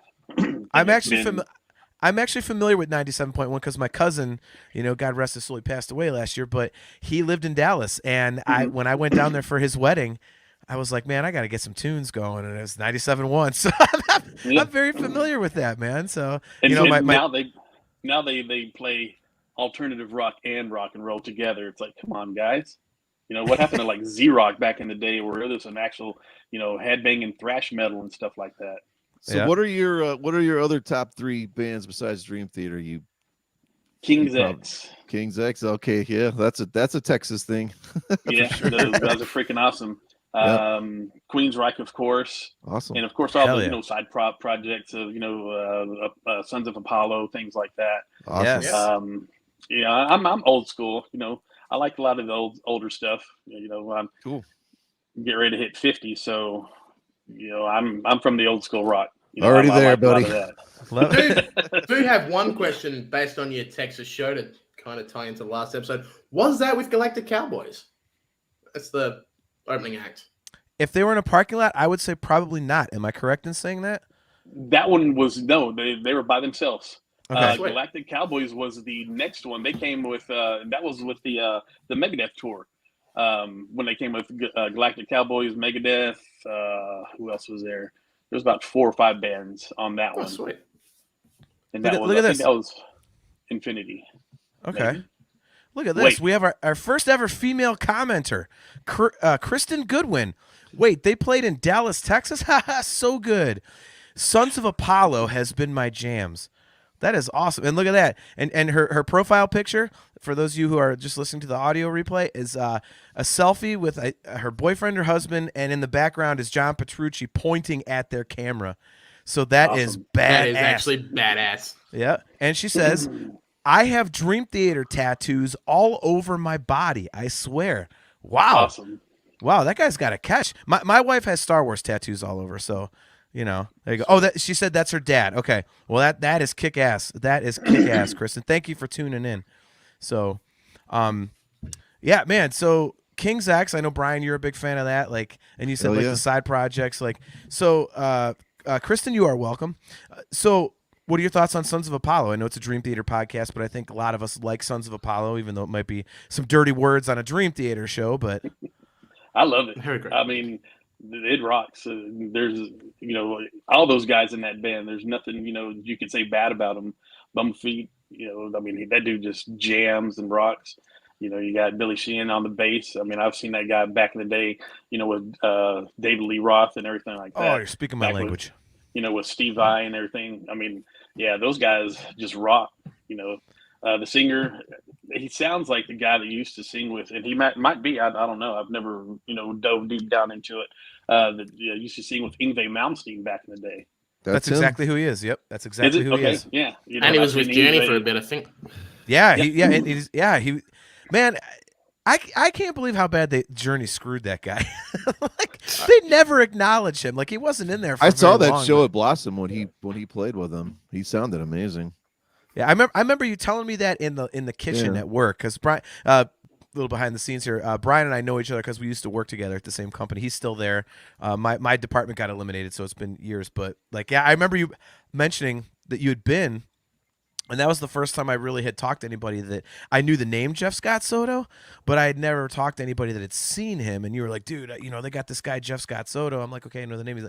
And you told me that he was kick ass, so you kind of put him on my radar. So Yeah, he's on the first two Yngwie albums, and I think there's like some crazy demo out there somewhere that maybe even before Yngwie got signed, he might be on. But I Okay. mean, Jeff Scott I Soto. knew the voice. He's on so many. He's on a cool album called, I want to say Soul Circus. It's actually Neil Schon, which is I think maybe how he ended up in Journey at one point. But it's Jeff Scott Soto and Neil Schon, and I can't remember who else. But it's a cool mix of just radio friendly hard rock. So all right, And so he's on the No Star One as well with Ross Jennings as well, which is really cool. yeah. If you haven't heard of Star One, check them out. They are I'll have to look that insanely one up. good. All right. So, Steven, you're being called out by Gibson Les Paul. He says, picks or get the out. So there you What does that mean? Get the Yeah. He wants pictures of the early Dream Theater tours. Oh, So, okay. yeah. Man, I mean, hell, we didn't have cell phones back then. So what okay, so that's a bit of an ask. so you have seen pretty much every tour they've done, because they did not tour for When Dream and Day Unite. So Exactly. of all the tours, what was the best you ever saw them? Which tour? Oh golly, I would have to say that would be 6 Degrees. Nice. Yeah, I kind of thought this 6 Degrees or Train of Thought for me was, I the best sound I ever heard from them was actually on the Train of Thought tour here in Cleveland, and I saw them at a place called the Agora, and that album is like bass heavy. Yeah. And the sound awesome. was bass heavy. Yeah, the Yeah, sound it's actually deep. translated. It was, and I was in the balcony. I was in like one of the little booths. I got like, I'd been hooked up with like the Richie Rich seats. But man, it was even up there. Like, I wasn't on the floor in front of the bins or anything, and it was thunderous. I'm like, this fucking rocks. Pardon my F-bomb, but man, oh man. Did they even Yeah, have an we- opener for that or no? Train of Thought? No, 6 Degrees.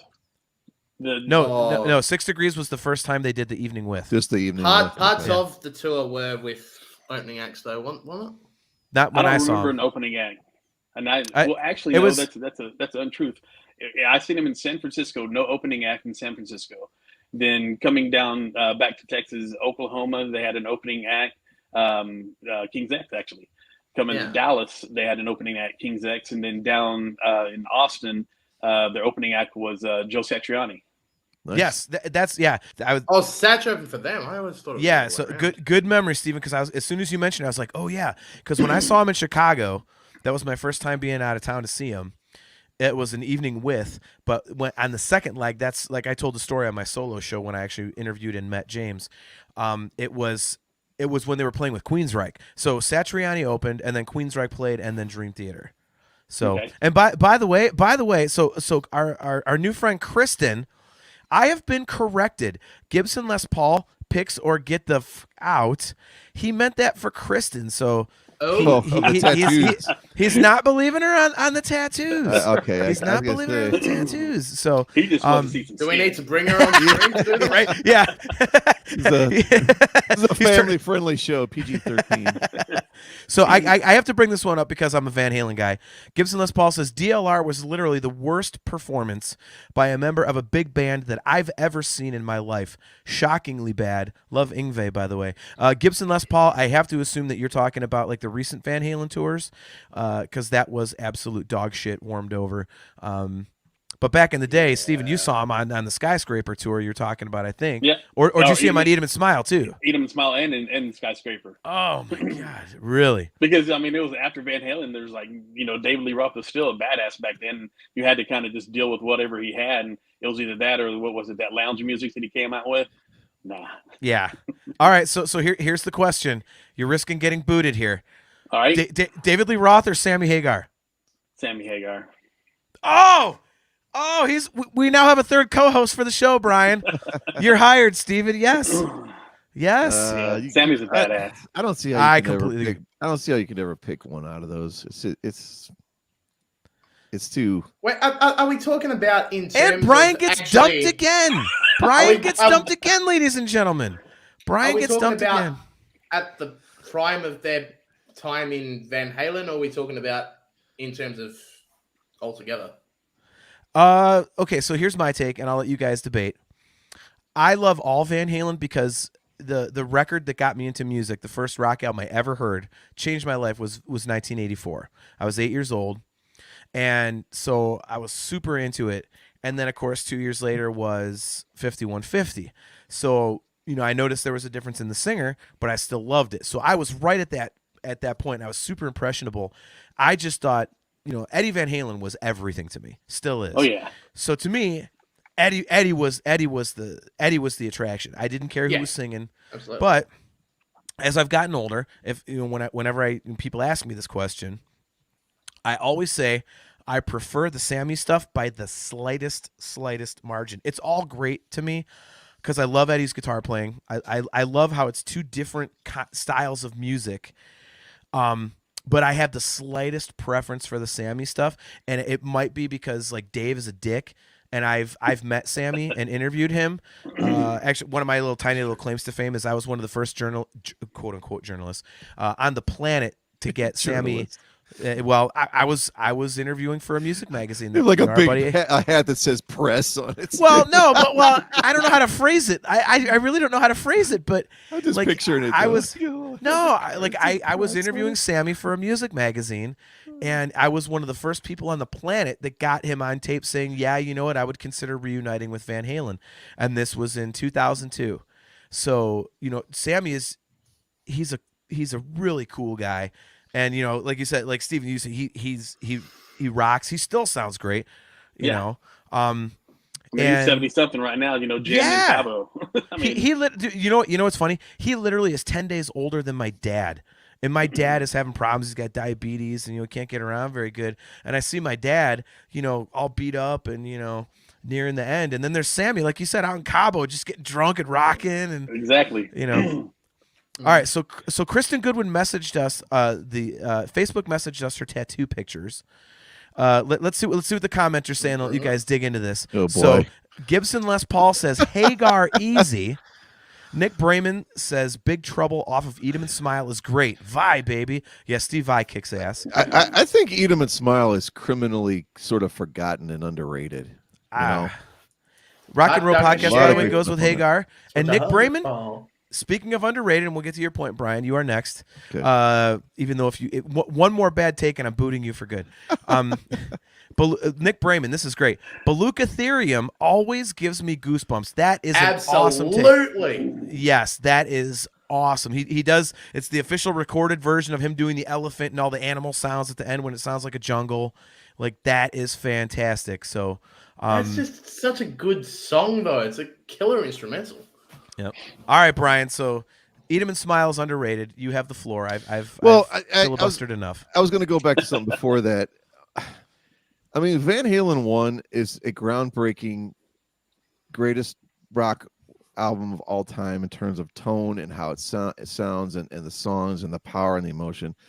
And then all they did was turn around and put out Van Halen 2, which is just, I mean, every equally bit is amazing. That's why it's really hard when someone comes on and says, "Oh, Hagar by far." It's like, come on.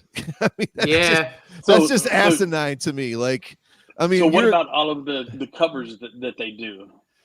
And I never knew they did that many covers. Until, but they sound great doing them. You know, I mean, Diver Down has a ton of covers, but like the original stuff on there, I was called out on Facebook on a chat I was on about, you know, like, well, look at this crap that's on Diver Down. I went back and listened to this stuff again that like wasn't the covers. I'm like, oh my God, this is absolutely amazing. The guitar stuff on this. Well, I was just about to say Hang 'em High, Full Bug, and Full Bug. Secrets. Yeah, oh my God. And the song, thank you. That is one of my all-time favorite Van Halen songs. Mine too. Yeah.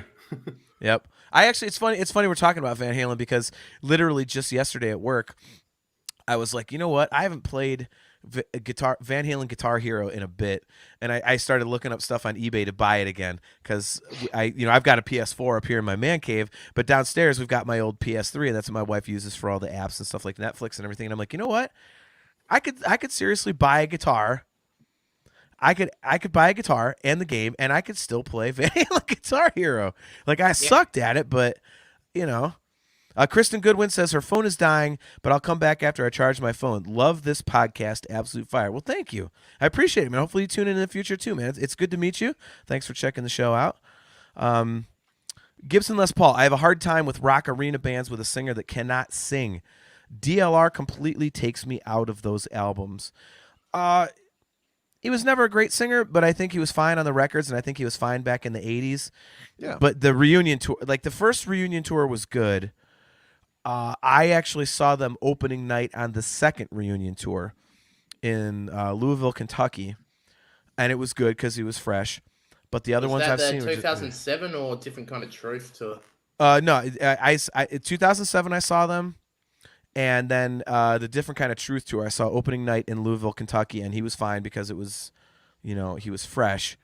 But other than that, I mean, I saw him, in Cleveland again a couple times, and I actually drove to see the Rock USA Festival, or Rock US Festival in Oshkosh, Wisconsin, in 2013, and it was with, God, this is a crazy story too. God, I was drunk.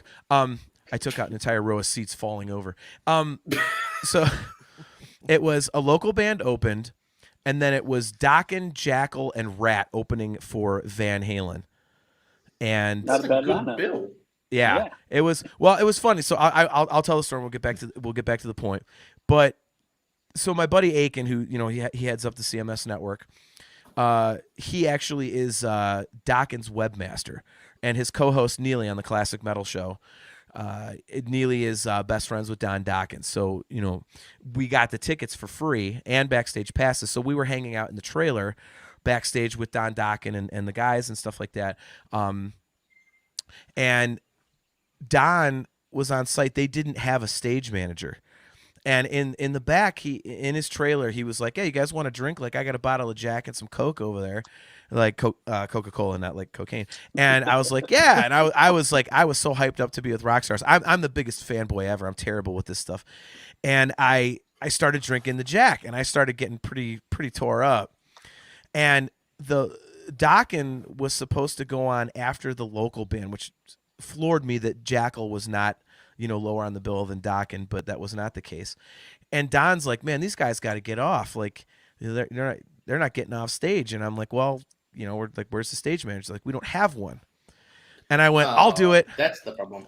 Yeah, I said, "I'll do it." And my buddy Aiken, he's a really big dude. He's like over 400 pounds, and his best friend Scotty is a really big guy like that as well. And Scotty was with us, and I was like, "I'll do it." He's like, "Really? All right, yeah, get him off stage." I was like, "Okay." And I'm drunk. And I mean, this is like a national stage. Like there's like 40, 50,000 people at this show. And it's like the scaffolding and everything. And my drunk ass just goes marching up on the back of this stage. And these guys like come up to me like, hey, who are you? I'm like, "I'm Dokken's stage manager. Who the hell are you?" And they were kind of like looking at me like, "Really?" And I was like, yeah. And I was so nervous to get caught, but I was also like, I'm like, if I play the part, like they're buying it, so I'm going to keep going. I was like, yeah, I'm Doc and stage manager. Like these guys were supposed to be off like 20 minutes ago. And they were like, no, they're not. And I was like, yeah, they were. And they bring me over to the stage plot on the back and they point and they weren't supposed to be done. And they're like, see, they're supposed to be done at like 3:30. I said, that's not the schedule that we were given. This is not the schedule that we were given. So you're going to need to cut a couple songs because Dokken has to get their stuff off. We need a changeover. So you're going to have to. Again, this is not what we were given. This is contractually not what we were given. These guys all of a sudden, because I was so serious, they were like taking me seriously. So they totally bought it. They booted this poor local band off. Like they only ended up cutting one song, so I wasn't a huge dick or anything. And then on the way off, like I literally walked past Eddie's guitar rig, like behind the scenes Eddie's guitar rig. Like he had a picture of Wolfgang on it. He had a whole bunch of guitar picks and stuff, and all of his guitars in a guitar boat. Like you would think it's this big, massive thing. It's not. It's like what a local band would have. It was fascinating, and my wife kicks my ass to this day. But if you're watching the video replay, I stole Eddie's backup pick off of his rig, and this is it right here. So this is Eddie Van Halen's actual backup pick from the Oshkosh, Wisconsin Rock USA Festival in 2013. Wanted. So, yeah. So. Yeah, so that's my little story there, and I can confirm that when people say, "Oh, they were totally getting along," you could tell on stage. Like, no, they weren't. They had separate tour buses that showed up at different times. The Van Halens were on one bus, and David Lee Roth was on the other. They had separate shitters. They had separate dressing rooms, and they had separate porta potties. They were next to each other, but they were taped off with pink tape, and it literally was written on the pink tape like DLR only, and the other one said Van Halen's only. So that's some rock and roll segregation right there, man. Yes. So that's why, like anybody, you guys probably aren't friends with me on Facebook, but when I get into arguments with people on these Van Halen pages, I'm like, dude, they weren't getting along. Like they hated each other. Like I don't know if they hated each other, but they traveled separately, they changed clothes separately, and they pissed and shit separately. So literally. Yeah. Fair warning, everyone's got their own shitter. Really? Is that what you did? Did you just go with the Van Halen pun? I did. We are not going to start that. Well, you're like when you're getting that band off, like, look, guys, literally Paris is burning. You have to get off the stage. Brian could do this all day long, man. I guess here's the joke for that situation. What do you call the guy that hangs out with a bunch of world-class musicians? Who? David Lee Roth. All right. So back to Dream Theater, Steven. Do you have a favorite record? Favorite record would probably be, like I said, 6 Degrees. Okay. Oh, I did ask you that, man. See, the gorilla farts are kicking in. That one's all right, Yeah. That record is interesting because it's got a little bit of everything in it. It goes up, it goes down, it goes in between. Yep. You could be in a bad mood and just listen to the melodic parts of that. You could just be in just a psyched out mood and hear the hard parts of it. And every time it's just something different. Love it. Right. Yeah, I think one of the most incredible things to me, and Brian and Cale chime in here. One of the most incredible things to me about that record is that it comes off the back of Scenes from a Memory, which is pretty much universally hailed as number 1A 1B with Images and Words with most fans. Right. And after a record that was that successful, you have to come out with something to follow it up to really justify what they were doing, which is self-producing, and instead they kind of do another mini concept record. They do a double album, and they put out something that was absolutely phenomenal. So I think that really cemented that middle part of their career. The quality of that record. Steven, start with you, and then Cale and Brian chime in here. Where do you stand on that? That was a really incredible follow-up to Scenes from a Memory. For me, it's like you just said, you don't expect it to be as good as that last one, and then, in my opinion, that much better. And so, it just like blows your mind.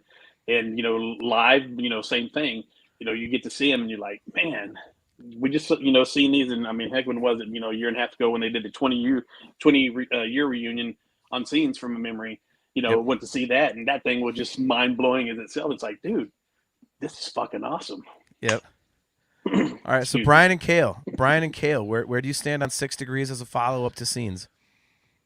You start, Brian. I think that's the first time that, and I think in the book, Lifting Shadows, it even kind of says like they push themselves before hard, but I think they push themselves past the point of just, anything they'd ever done before. And I think that was their whole focus, was like, we are so damn driven and to write this thing, to produce this thing, and just to make this incredible, double album or whatever. And like you said, it is kind of weird because it comes off one of their best albums and one of the coolest concept albums ever of all time in my book. But it's like, let's push ourselves even more. Like, really? like, I don't know. Just to even think about it in that concept is kind of like scary, like how driven they were to especially, I think, Portnoy driving a lot of this. Yep. Kale? I'm torn to this day, which I like more out of Scenes or 6 Degrees. It is the follow-up that album needed. I don't think he could have done Scenes from Memory into Octavarium. I don't think it would have worked. But that, to me, is reaction based on, hey, you guys like this part, you like this part, you like this part. Let's take that, do what we do, and make an album out of that. And they did, and it's brilliant. And they finally get the double album that they wanted to do with Falling Into Infinity. They finally get to push for the longest songs, knowing that it's going to work. I think it's, Scenes from a Memory was, as 2112 was, and Moving Pictures was to Rush. It's, hey, we can do what we want. It works. We've got enough fans to support that. And I think, 6 Degrees was just like, hey, remember all that shit we wanted on the album before the last one? We got it. It works. Yeah, exactly. Right. So Gibson Les Paul says, 6 Degrees was a bit of a disappointment following Scenes from a Memory at the time for me. Now, though, I think it far surpasses Scenes from Memory. Scenes has depreciated some for me over the years. I may be speaking for maybe. Yeah, I would disagree.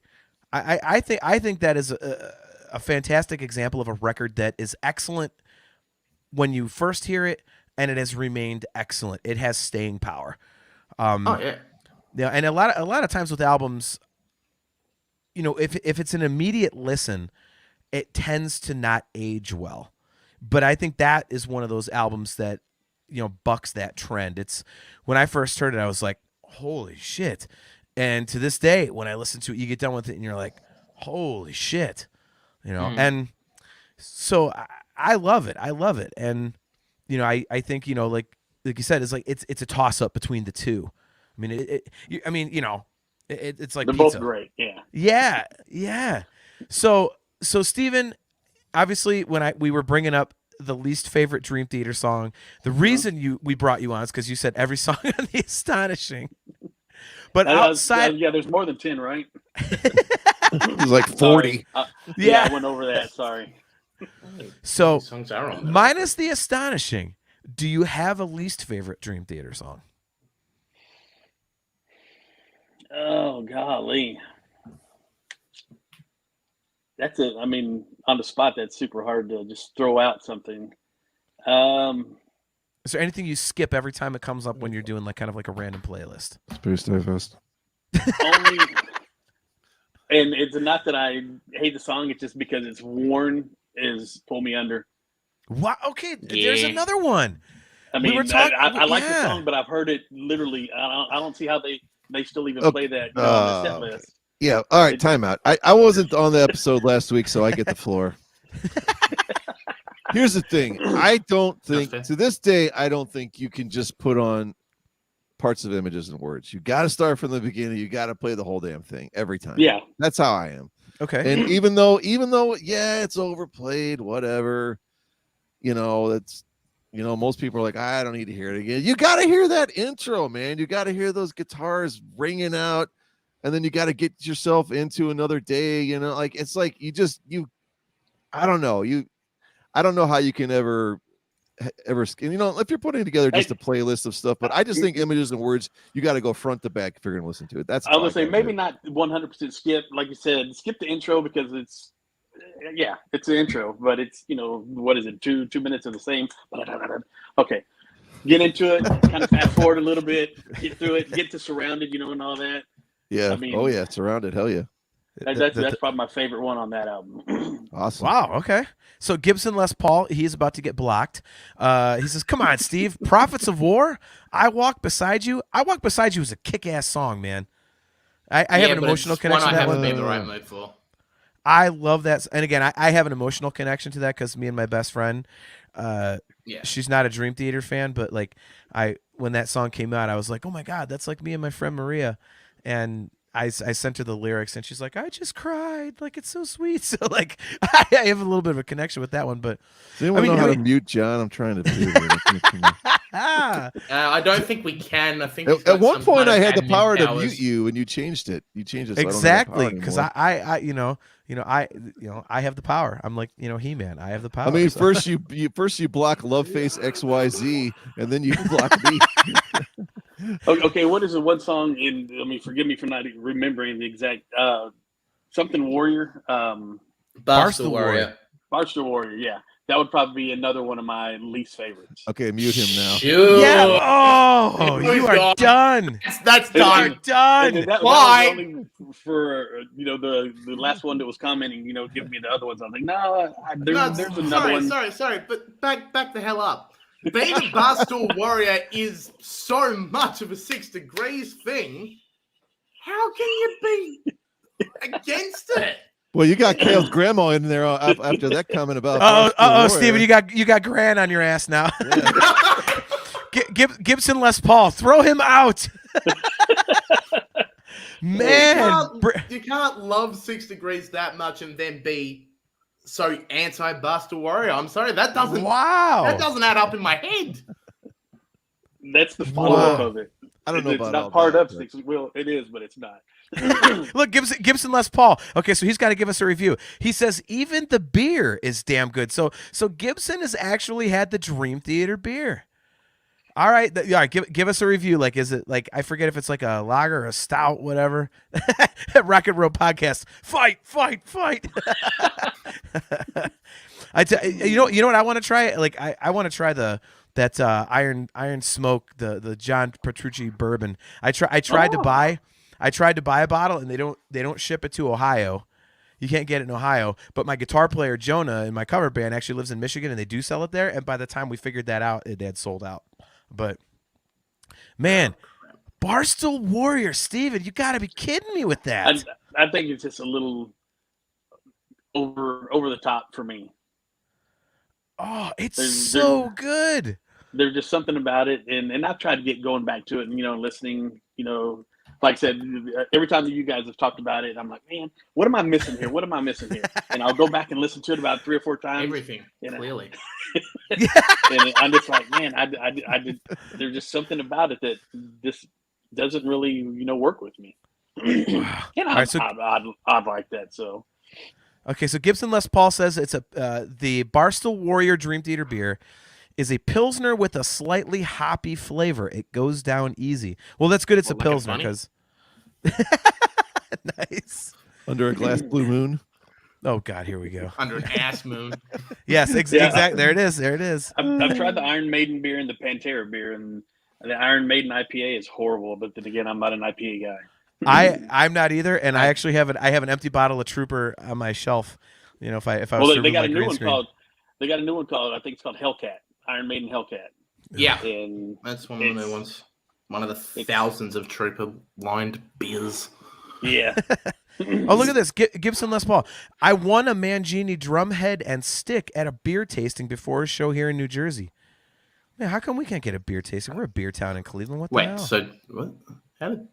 Yeah, apparently they had a beer tasting with Dream Theater stuff. Cool. Yeah, I'd have done that. Yeah, I wouldn't have because I don't drink, but I'd rob the guy who won the prizes. Yeah, dude, Steven, I'm with you. I am not an IPA guy. I'm not much of a beer snob anyway. Like full disclosure, take my man card. I like fruit beers. So, I mean, for crying out loud, I'm drinking watermelon kiwi Truly for God's sakes, but Hey, again, they go down easy, right? yeah. And I needed a chaser for those gorilla farts I was drinking. So there you go. I was Like drinking Coke and whiskey, but I left it in the other room. And I was like, man, my mouth is so fucking dry right now. I need to like run out there and grab it. So go grab your drink, man. All We got right, time. I'll be back. Go Do grab it. your drink. Cheers, Hey, Arnold. I mean, I can't talk. I'm the guy. If a 6-pack is anything over like $3 or $4, I'm out of there. You know, like, it's like, Yeah, you have singular drinking tastes for sure. so I swear to God, I have to tell this quick story Okay. because people ask, where do I get this Dude. stuff from? So I hadn't seen my dad since like last August, just because I hadn't been back at home. And whenever my dad's 82. I'm grabbing a beverage too, Brian. So I'm gonna drop myself out. So you are soloing with Kale. Okay. It's not really- So one of my dad's gyms was like, he's sitting there and he's like looking, he's like, don't stop drinking. That was his first word of advice. Don't stop. And it was followed by, you don't have to drink a lot, but don't stop drinking. So he demonstrates to me how he fills a cup of, basically looks like a coffee mug. He fills it 3/4 full with basically half of a 16-ounce beer. And he tops the last third of it off with boxed wine. So he's mixing wine and beer. I can't make this up. I don't think that it tastes. No, I don't think it tastes good either. So basically his routine is he has it at he's like, I have one glass of this at 1 p.m. and then I have another glass at 8 o'clock at night before I go to bed. This is his routine, is to drink a 16-ounce beer topped off with boxed wine. I mean, that is that is a dedicated system of I don't even know what. Like it's just like It's a dedicated system of absolute insanity is what it is. Yeah, I mean, I mix some pretty horrible concoctions, and I'll send John like pictures of what it is. But like this is a whole new level of. And so I told some people, they're like, "Oh, well, that's where you get it from." I'm like, "No, even the stuff that I mix together is not.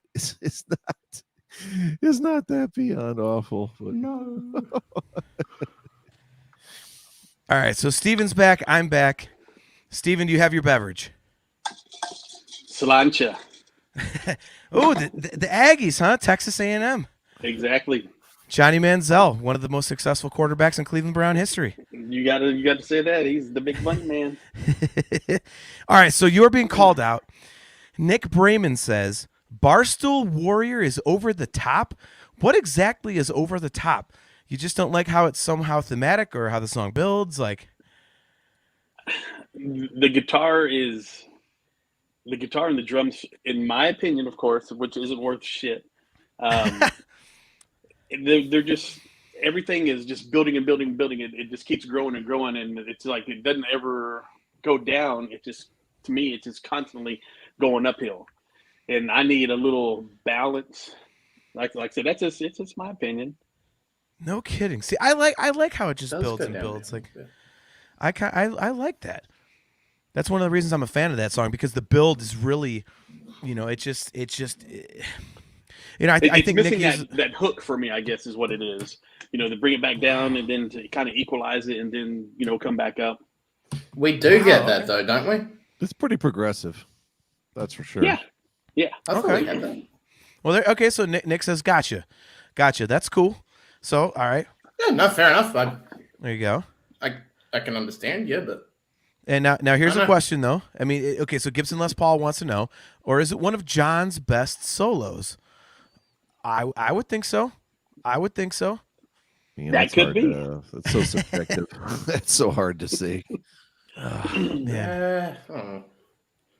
I don't Best. rate the So- solo it's that so way. difficult. I do. I think the guitar work in that song is phenomenal.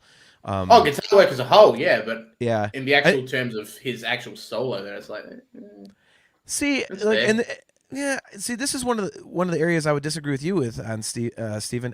I think that song is full of hooks. I think it's one giant hook. So to me, it's just so catchy, and I absolutely love that record, Distance Over Time. And to me, the standout track is Barstool Warrior. So, so I mean, And it's me funny, and you, we are just on listened opposite to it ends, man. Over again. Heck, it was 2 weeks ago, and I can't remember. It just popped up on my list, and I was like, okay, I don't want to hear this one song. I want to, hear the complete album. So listen to the whole album, and I'm listening to Barstool, and all right, got to fast forward it. And maybe I'm just it's already been embedded in my mind. Okay, I don't like it. Maybe I need to give it more of a chance and listen to it all the way through a few more times. Stand your It may ground. grab me. So Don't give in to John's bullying. Is it because it's that one? It's that first one that's really melodic after those first 3 singles, maybe because it's like the first. No, I don't mind the melodic portion of it. I like a lot of the melodic stuff. It's just I don't know. I'm not saying that you don't like the melodic. I'm saying like in terms of its placement within it. Like if it's somewhere else on the record, would you like it more? Because that could be. It may just be how it's followed up. Where it is. That could be true. I don't know. See, now you got to make a playlist of the record and just change the sequencing and see if you like it better if it's like 7th or 8th on the album. Put Viper King at number 3 and you're like, all right. And then the bonus track becomes Barstool Warrior and you're like, yeah. Well, see, that's what I was making the point of the other day is like, I think Viper King would be, I think it's probably better to make Room 137 the bonus track, to be honest. That is a wonky song. Like that is the wonky song on that record. I mean, we did our deep dive and that is definitely an interesting song. I like it though. I mean, and that's one of the reasons like I prefer Distance Over Time to View from the Top of the World, because the songs on Distance Over Time, they stand out much more on an individual basis than I think the songs on View from the Top of the World do. Like A View from the Top of the World, like I've listened to it a ton of times now, and I still can't get over the fact it sounds like one giant piece of music that just chopped into pieces. Yeah. And Distance Over Time, like the songs just stand on their own. So I can't argue that. I actually put on the title track about 4 times today because I was kind of curious to double down on, well, not double down, but sort of rediscover it again. I love the title track, but I also agree. I think it's the Distance Over Time is very song oriented, almost in the way like Rush Moving Pictures is a great front to back album. It's very song oriented as well, and I feel like, yeah, I can't argue that. So what do y'all's take on? And I know this, from past episodes, Train of Thought. Great album. Brian was not that big a fan. Obviously, we had our buddy Tommy Allen on. That was his favorite record. That's why we had him on.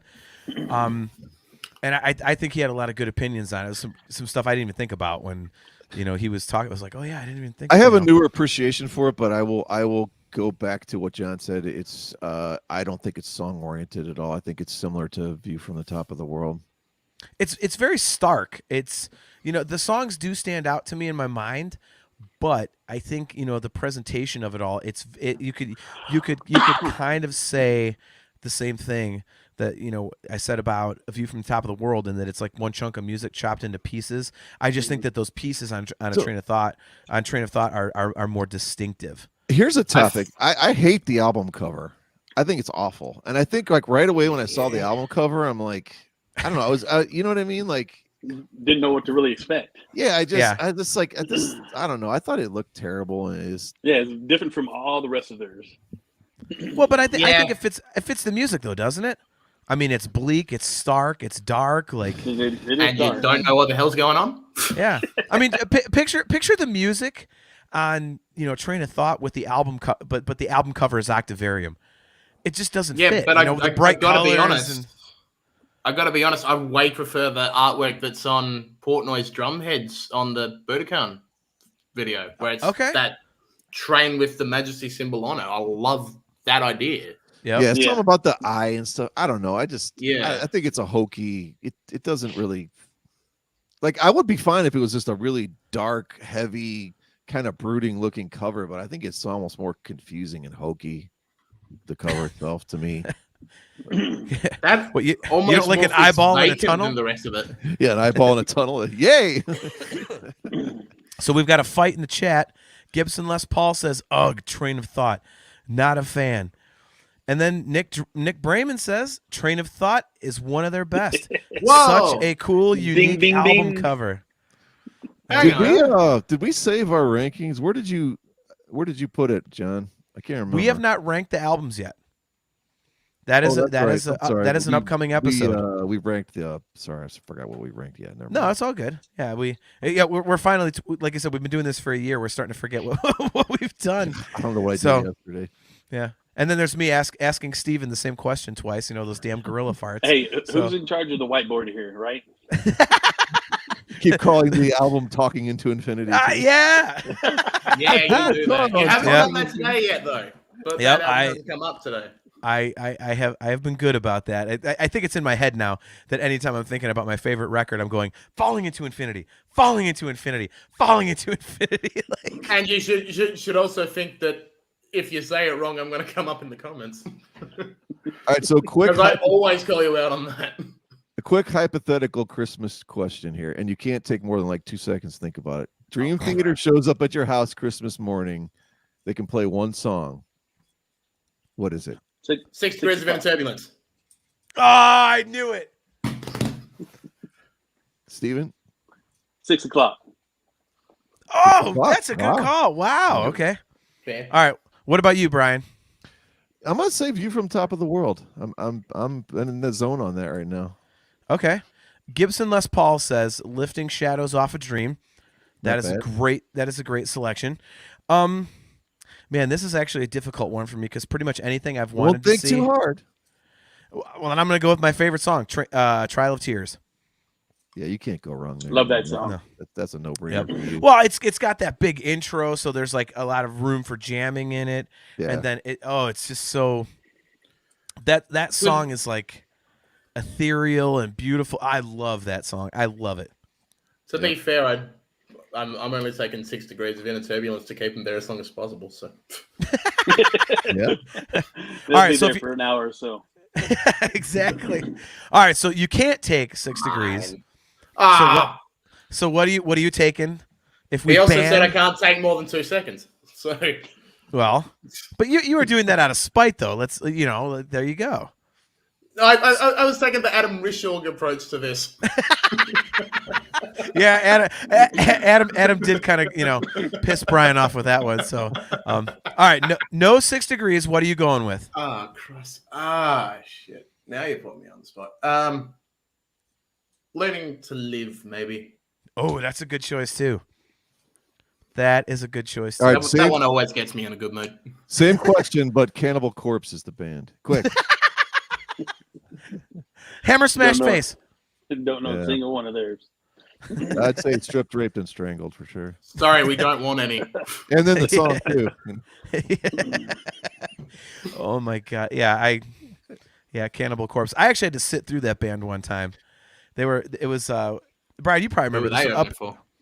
Oh, dude, we used to have this show called the World Series of Metal that happened here in Cleveland. It was a 3-day festival, and actually my band used it as like on our flyers because it was a Saturday Sunday thing. And so I just said 3 days, 2 day, but it was a Saturday Sunday thing, and my band opened the festival at like 11 o'clock on Saturday, and Megadeth was the headliner on Sunday night. And so on our flyers, we would put like, played with Megadeth and all these other. So we kind of like cheesed out on that one, but It was in the same building as Dave Mustaine. yeah. Exactly. We saw Dave Mustaine coming off his tour bus. But yeah, the one year I went, Anthrax was the headliner, and the band billed just below them was Cannibal Corpse, and I'm a huge Anthrax fan. They're probably my third favorite band behind Van Halen and Dream Theater. This Bush era. Is that with Benelli Madonna or era? post Benelli? Uh, I didn't What- like that new guy. Benelli You was a don't- badass. like you're talking about like so you're talking about Joey Belladonna and Yeah, John yeah. Bush. I actually have the same exact opinion of Anthrax as I do Van Halen. I love it all, but I do have the slightest preference for Joey.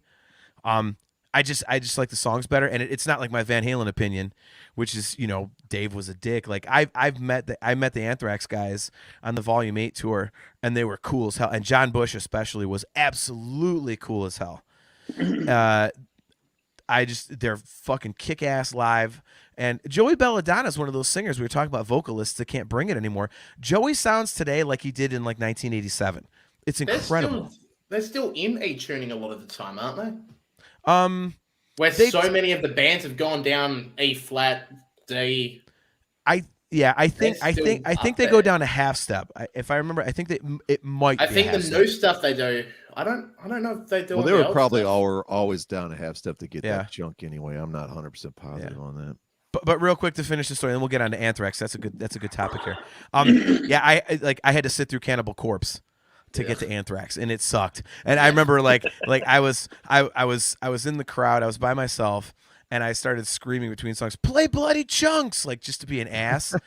And these two guys were sitting in front of me. The one guy turns around and is like, "Yeah, man, that's a great song." And the other guy kept giving me these horribly dirty looks because he knew what I was doing.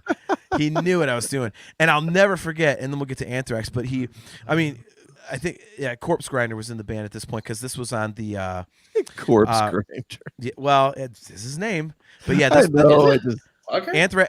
Anthrax was touring Stomp 442, which is one of the most criminally underrated records in the history of music. Whole nother topic. And Corpse Grinder's like, he's like, "This one goes out to all the ladies out there. This is fucked with a knife." I'm like, "Are you serious?" I'm like, all right. But so so there's my story. I just sit through Cannibal Corpse. But yeah, Anthrax. Where do you guys stand on Anthrax? Rock and Roll Podcast says nice, love Anthrax. Gibson Les Paul says best Anthrax album among the living. There's a limb that went out on there. Most people don't really like that one. Well, it's like people's badass song. Yeah. See, you know what though? It's funny you say that because like we're talking about songs that are overplayed. For me, Indians is one of those. Okay, I could take it or leave it. Like I've heard it too. That one and I Am the Law. Yeah, like I love what's that other one? NFM or NFL? Yeah. Evil Nickelfuss. Yeah. You know, Rock and Rose with me and you, Brian. Stomp 442 is amazing. Yes, that record is so goddamn good, and no one ever talks about it. Yeah, but I'm probably one of the most minorities here for an Anthrax fan, but Worship Music and For All Kings are my favorite albums from Anthrax. You can't go wrong with that, man. The two newest records are. Oh man, I think they're at a new peak with those. They're writing more serious lyrics than they were back in the day. Right. The riffs are heavy as hell. Well, I mean, Worship Music, the comeback record with Joey starts with Earth on Hell. You know, it does that. You know that church music, and all of a sudden you get like the blast beat, like wild in the streets. Exactly. Oh my God, so good. So Stephen, where do you stand? Oh, sorry, Brian. Sorry. I haven't heard much of the new stuff. Probably it was about a month ago. I seen a newer video, you know, of an Anthrax song. Never heard it before, but I was jamming. I mean, I love music. You have to check it out. Like, I mean, the Kale is dead on. The quality of these two new records that they've put out is on par with the classic stuff. It really is. I mean, it's just absolutely fantastic, and it's got great production. I mean, there's that, you know, they've got that song "In the End," which is like a tribute to Dio and Dimebag. Right. God, what I am trying to think what the hell, Kale, like, you can look this up real quick. What is the fourth track on Worship Music? Because it's the one that's like, and it's one of those Anthrax grind riffs that they do better than anybody. Like, fourth track including Worship, or whatever the fourth track. I'm Alive, the one that starts with the clean riff and then the absolutely fantastic. Yeah, Steven, you got to check that out. What I always liked about theirs was they had that kind of roll going, you know, on the drums and bass and everything like that. Well, and Scotty mosh music. Yes, exactly. And Scott, I literally just bought their new live DVD the other day off Amazon because I collect like I try and get everything digital, but in terms of like my favorite bands, I want physical product, especially if they put out like a live DVD. I want every live DVD. So I just bought, Kings Among Scotland. Yes, I'm looking at it as we speak. Kings Among Scotland. Thank you. So I just bought the. Not my favorite. Really? What don't you like about it? I don't think they performed Among the Living at their peak. The first set is awesome. The full Among the Living's not the best. Okay. I think they performed those songs better on Chili on Hell from 13 than they do on this one. Okay. All right. Brian, where do you stand with Anthrax? I love worship music. I don't know, the For All Kings. I tried to get into it. I just don't think it's as good. I think it's kind of like, it almost sounds like B-sides that didn't make worship music but it's so hard to like. But that was such a ridiculous comeback. Like that could have like went wrong in so many ways. Like that could have just sounded so bad, but man, they just destroyed that. And I love one of the flagship songs is written for the singer before you. Sure. I love We Come For Your All, like taking the music back, like when Roger Daltrey's on the course of that. Like I love that freaking song. I mean, that just when that riff kicks in and their Cadillac Rock Box. I mean, We've Come For Your All is just amazing too. Well, anything with Dimebag, can we agree that like basically Dimebag is like musical perfection? Oh yeah, Yes. that's a given. I mean, does anybody here of the four of us, does anybody not like Pantera? At all, or just like we can see within certain limitations? I wasn't a huge fan of the final, what turned out to be the final album. I'm not a fan of Trendkill or I love Trendkill. Okay. Well, Okay, Kale just got booted. So long, Kale. Let me ask you this. Hey, have a good Gibson Les Paul just got banned as well. He says not a Pantera fan. So there we go. Well, you're in Dimebag territory there, right? Exactly. I mean, he's worshipped the Dallas area. From Dallas Fort Worth. Wait! Did you see Pantera back in the day? Yes. Oh, many times. They were the house band at Dallas City Limits in Dallas. This dude is getting so promoted right now. I know. I'm talking. Oh shit! You can't even imagine what they used to look like and the type of music they used to play back in the day. It was the hair metal shit. So you saw them before they were signed. Yes. Oh yeah. Many Just times. taking a photo of the moment you became the no co-host. Bye, Kale. You had a good run, man. You lasted almost a year. All right, Yeah. so give us. I think it's you and me are going to need to start a new podcast here. That's true. All right, Steven. So you got to give us some awesome. Like, tell us about Pantera. Like, you were there from the beginning, and it was in your backyard. Literally in my backyard. I grew up in Irving, Texas, and Did you meet them back then? I met them a couple times, and this was obviously back then. And did you drink with them? Yes, they had nice nickel beer nights, Thursday nights, nickel beer. And I'd go up there with a roll of nickels and just get effing wasted. I don't condone that at all. There was no Ubers back then, but it is what it is, and I'm still alive. But yeah, I mean, it was a total hairman metal back then, and they play covers and other, stuff, also. But yeah, these guys jumping around in long hair, spandex, spiked out, looking like Cinderella and Poison before Cinderella and Poison. Yeah. I mean, it was crazy music, crazy times. And like I said, it was at a club. And this is where I seen Dream Theater. That's when they played Images and Words in a freaking parking lot outside of Dallas City Limits. And I mean, it was just the place to go. Great White would go there. I've seen Great White a million times. And they were there probably at least once a month. For whatever reason at that particular club. A lot of bands, if they weren't going to Reunion Arena back in the day before it was tore down, they'd stop there at the little bitty club and just jam. Man, I mean, it was awesome. So did you see Pantera before Phil? Did you even see him with Terry Glaze? Yes. No shit. All right, so and I couldn't have told you his name, but I knew it was before Phil. Yes. Okay, so. I mean, the stories are legendary. That everybody who saw Dimebag play guitar knew, like, that's a superstar. And did you have that too? Oh yeah, I mean the style. It was, you knew back then it was Pantera because of Dimebag, the way that his style was, and his style it progressed obviously, to what it is to the day that he died. But it's it's like you hear those riffs and those chords, and you're like, dude, that's fucking Dime. And no matter what it was, hair metal band, thrash metal, whatever you wanted to call Pantera, hell, I call it Texas metal. It's just what what it is. And yeah, Dimebag was a badass then, and like you said, these dudes are going somewhere. And then 2-3 years later, boom, they hit the big stage. And what was it? Wasn't Cowboys from Hell? What was their first big album?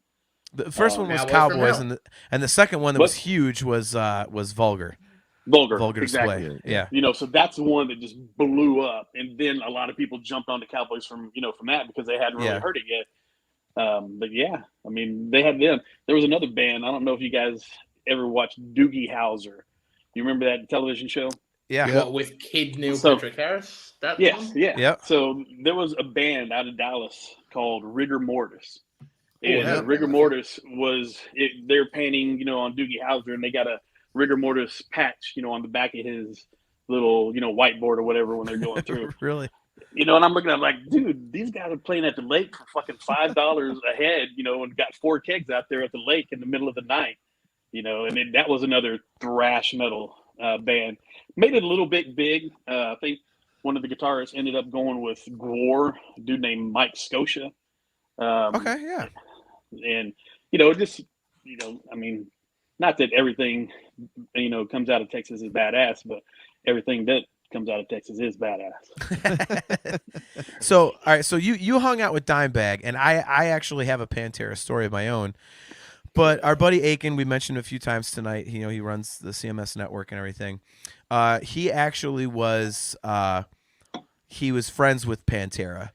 Mm-hmm. That's a whole long story I won't get into, but literally like to the point where Phil Anselmo a few years ago, he went to see him at our House of Blues here, and Phil Anselmo recorded a personal video for my stepson who loves all kinds of music, but he absolutely loves Pantera. And Philip Anselmo recorded it as like, Dominic Rigdon, I know who you are. Like, so it was great. He's like, I hear that you're into some heavy ass metal. You got some good parents, little brother. So keep flying the flag. Keep it metal. This is the kid. Phil, like it was cool. So he was Pantera. Yeah, well, and see, here's the thing. Like people say that, but like to me, Pantera's like Van Halen. Like Van Halen to me was Eddie, and Pantera to me was Dime. And like I said, I've got my own stories about him. But like you met him, like, and you hung out with him and drank with him. Talk about how we weren't unbelievably nothing like that. Don't get me wrong, we weren't hanging no, out I know that.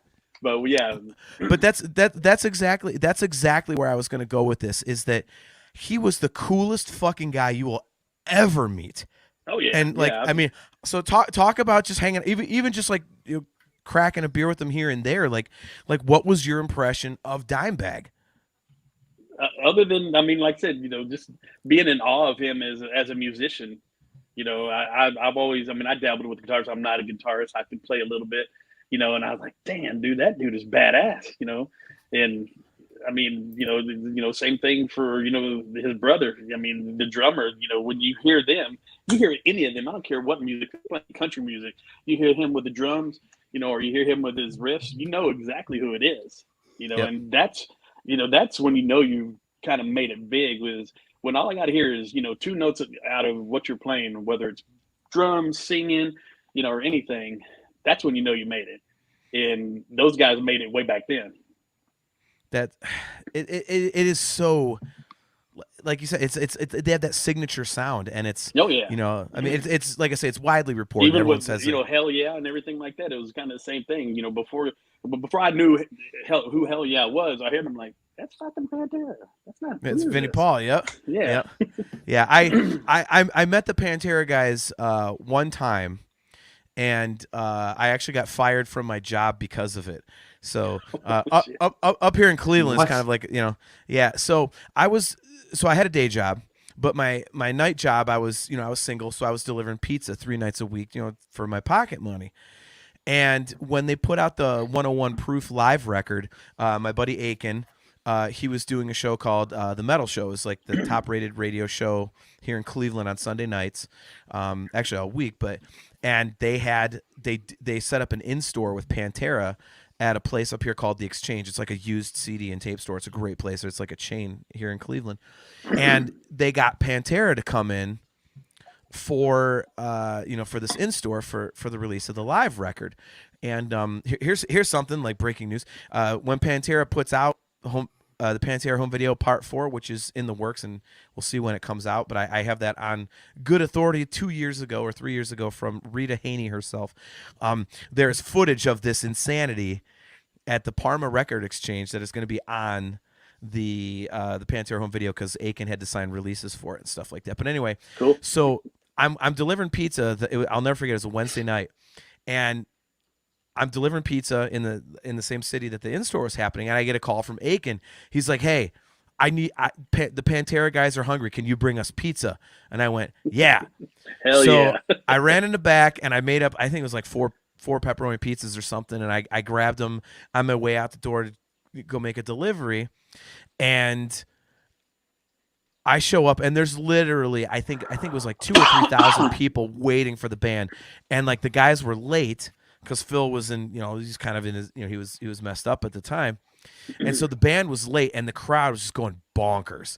And they had a PA out there, so Aiken was trying to calm the crowd down, do this, that, and the other. And finally the band shows up, and about 5-10 minutes later, I show up with the pizza. And, there's like literally 2,000-3,000 people in line, and he's like, "Do you want to meet Pantera?" And I was like, "Yeah." I was the third person. He just opened the door and let me in. I'm looking over my webcam right now, and nailed to the wall is the copy of the magazine that sign says, it's all the guys, and Daryl's the only one to sign it. He said, "Daryl says hi," spelled H-I-G-H. So I met him, and there were 2 tables. The first one was Vinnie, Paul, and Dime, and the second was Rex and then Phil. And, Hey, John, Rex and... Yo. Could you remove me for a couple of seconds? I need to do a thing real quick. Yeah, I can do that, man. So, I go, and Phil and Rex were kind of whatever. But the first one I met was Vinnie Paul. Excuse me. And he was just awesome. He was like, "Hey, man, thanks for coming out and everything." And I told him, I was like, "Man, you guys are such a huge influence on my band." So that, the other. And then Dime was the next one. I told him, I was like, "Dude, Dime, my 2 guitar players, like, absolutely, like, worship you. They idolize you. Like, we like to, you guys are just, man, your guitar playing is like everything to us as a band." Like, and he literally stands up and he's like, "Brother," and he gives me this giant hug. He's like, "Dude, that means so much to me, brother. Thank you so much." Like, he was, and it was like one of those people, you ever meet somebody like, just even though you only met him for a few seconds, like you get that vibe that they're like a really good dude. Yeah, they're good people, exactly. Yeah. And that was Dimebag. And so I met the band, I got the signatures, and my next shift was Saturday morning that week. And I go into work and I look at the calendar to see what I was working the following week, and my name had been erased off of the list of employees. And I was like, "Oh, okay." Like, I'm like, "Am I not working next week?" And the manager on duty goes, "No, you're fired." And I was like, "What?" And they were like, "Yeah, you got fired for stealing pizza." For taking the pizzas to the dude. Yep. So up. Yeah, there was like an assistant manager that was trying to move up to like store manager, and she was like stepping on people to like, 'cause she thought that's how you're gonna get ahead. And when I did that, she tattled on me to the owner. And I was like, "All right," and I really didn't care, because I was like, "You know what, dude? I got fired delivering pizza to Pantera. That is the greatest story ever." So, exactly. I got a story. Yeah, that's gonna last years. Exactly. Yeah. The job wasn't taking me anywhere. Yeah, and that's been told all over the place up here between me and my buddies, and at a classic metal show and stuff like. But yeah, Pantera, like Dimebag was one of those guys that just, I actually was thinking about this literally yesterday, because I was listening to Pantera's cover of "Hole in the Sky," the Black Sabbath tune, and I'm like, you know what, man? Like, I'm living in a world where Dimebag and Eddie Van Halen are gone, but at least I got to see them. It's like, it's so bittersweet. You know what I mean? Yeah. Like, you think about. I was talking to my wife about exactly that today, and she was like, "Yeah, I wish I could go see AC/DC." I was like, "It's never going to happen." I've seen AC/DC many times, and I look back and I was like, "Dang, you'll never see AC/DC again. You'll never see Dio again." Dio was probably one of the best concerts I've ever been to, as far as the show that's put on. I mean, that's what it was. It was a show. It wasn't just music. It was a freaking show that was just amazing, and you'll never see, that again. You'll never see, Pantera again, or anybody like that. It's like, damn, I'm lucky I got to see those people. And they're so good. It's like I was saying, you know, my stepson loves everything. Like his two favorite bands are the Beatles and Slipknot. So let that tell you what he's into. Yeah. So I mean, he literally listens to everything, and I tell him constantly, you know, welcome back, Kale. I Hey, tell him sorry. I tell him constantly, like, if there was one band that I could have you see live that we don't have the possibility to go see again, it would without a doubt be Pantera. You know, that band was so absolutely destructive live. And you know, I mean, for example, my buddy Aiken, you know, he was friends with them. He was backstage with them. I think it was the show when Anthrax was opening, and it was on the Volume 8 tour, and the Anthrax played like crap because they were so ungodly drunk. And my buddy Aiken was back there, like, getting as ripped as possible with Pantera and Anthrax. He told me, he's like, dude, I lived it once drinking with Pantera, and all those stories, that shit is no joke. He was like, those guys were just like, he's like, I don't know how they even played a single note, much less got up there and were stomping around and razor sharp tight. Like, it was incredible. Right. It was incredible. Brian, did you ever get to see Pantera back in the day? Yeah, I did actually. I saw him at the Jar. Have you ever been to a concert there? I saw Pantera there twice. Okay, did you see the one then with Sebastian Bach opening? With that 7-foot tall guitar player of his with the green frog wings in a dress or whatever. Yeah. Oh, that was awful. That was the one with Anthrax. That was the one with Anthrax. Yeah, but did you happen to go afterwards to Sadie Renee's? So I did not. Did you go there? Did you see that? I went and tell this story. This is a great story. So I went and they had a this is like kind of before really tribute bands were everywhere. I think they're called Cowboys from Hell. They were a Pantera tribute band, and they were set to play there after the show basically started, in hopes of like getting people probably to come over there or whatever. And it's not it wasn't all, real quick, keep your spot. I just want to let people know, like, for people who aren't familiar with our area. So the Jar Arena that Brian's talking about is in a city called Akron, and Canton is the next city over. It's like 10, 15 minutes away. So that's how close it was. That's why they're doing this. So continue. Sorry. So it wasn't very far. And, they played about a set and a half or so, I think. And I remember Rex Brown showed up. Phil did not play, or he wasn't there. Vinnie Paul may have been there, but I just remember Rex Brown got up and he played at least 2, if not 3 songs. And the whole place just like exploded. I mean, everyone who was basically at that show that knew about this tribute band being there was there. So it was packed. I mean, I've actually played Sadie Renee's myself probably 15, 20 times in the cover bands I was in. I never, we would play to, if we were lucky, you might have 100 people in there. But I mean, this place was packed to the rafters with people, especially when they found out. And the bus was outside. And so I'm sure they were all in there on the bus, but the only one from what I can remember, and again, I had done a lot of imbibing for that show. The only one I can remember for sure was I know Rex Brown came in and played at least 3 songs. I can tell you that you do forget things because Dime got on stage. I know that for a fact. Okay.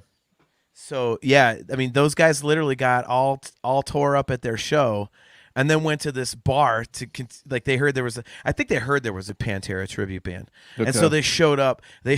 And like you said, Rex got up, and then Dime got up too, okay. And they were actually playing with the tribute band. I knew for sure that awesome. Phil was not there. That part I knew, but I couldn't. Yeah, it was.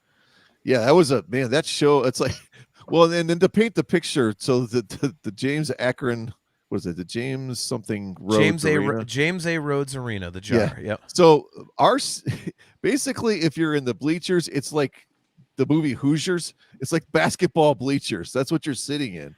That's exactly where I was sitting. Yeah. You're probably. I was facing the stage. I was like center stage. I've never seen a concert where I sat in like basketball bleachers like that. I mean, the sound really, it's a basketball. It's not a great place for sound, but I mean, they were amazing there. Yeah, and I totally forgot that Anthrax had did they go on first and then was Sebastian, or was it second? It was Sebastian and then Anthrax. Okay. Yeah. And actually it's funny, like this is, again, take my man card. This has happened a few times tonight.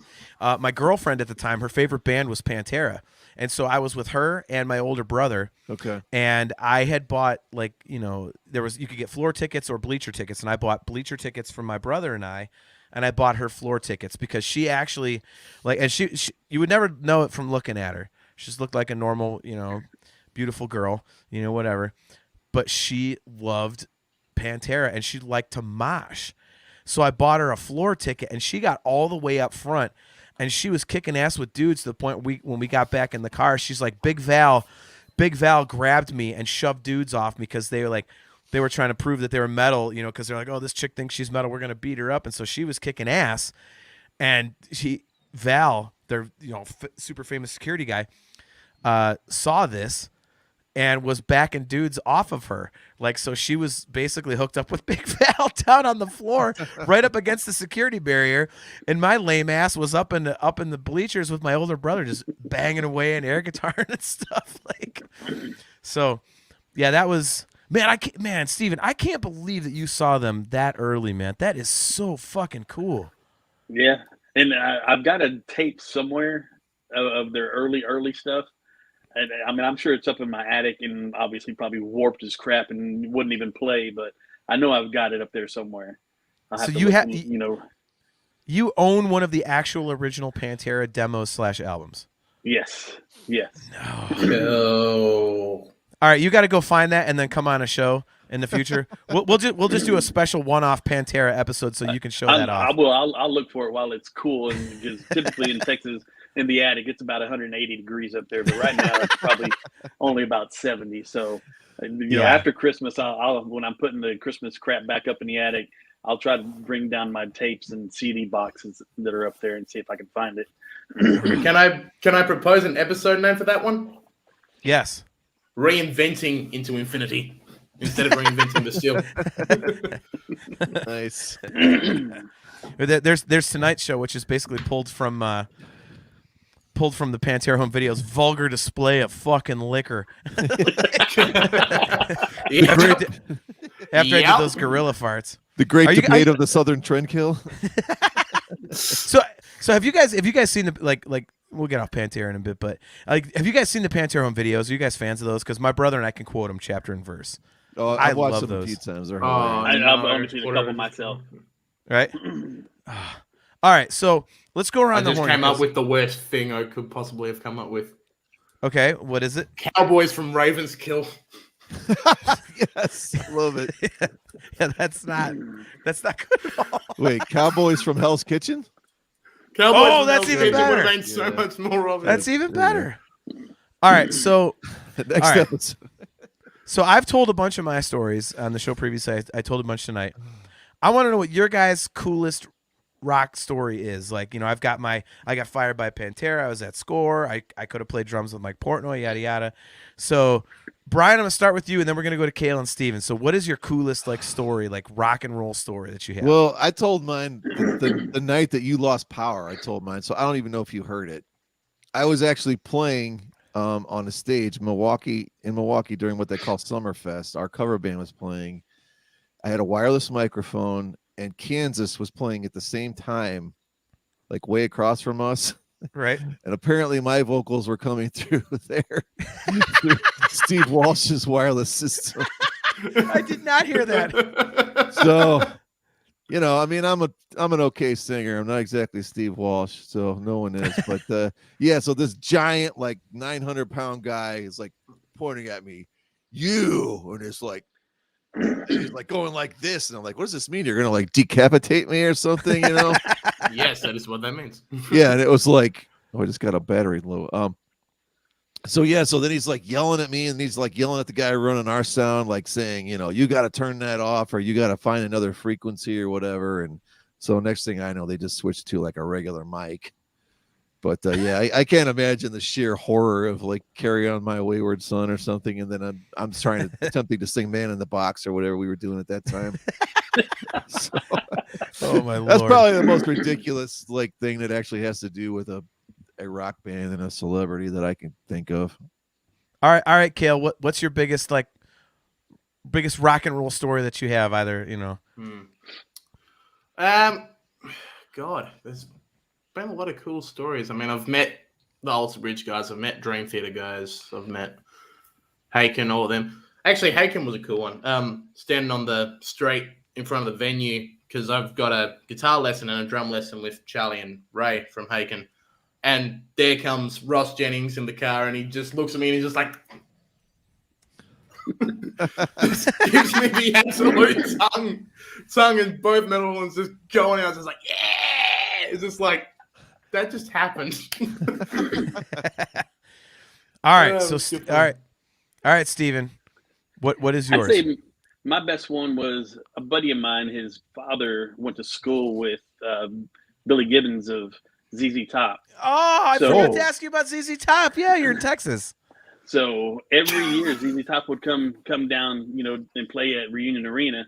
We'd get free tickets. Me and my buddy. Well, my buddy would get free tickets, and he'd always take me, and we get backstage passes. So for from 82 to probably 92, 94, we got to see them and, had backstage passes, got to meet the band and everything like that, hang out and really enjoy what backstage was all about.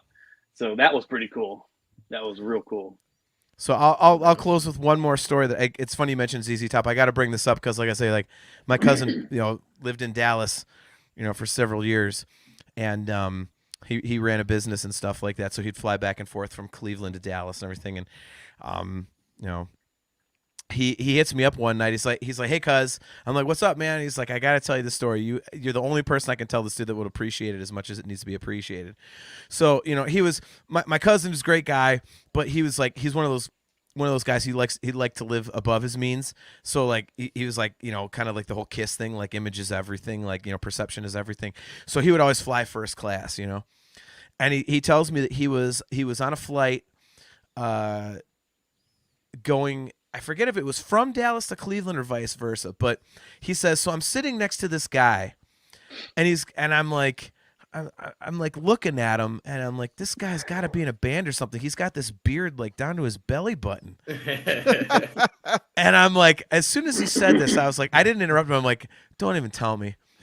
And so he says he was just sitting there bullshitting with this guy for most of the flight. He's like, he's a nice guy. He's like, my cousin says, so what do you do? And he's like, oh, I play guitar.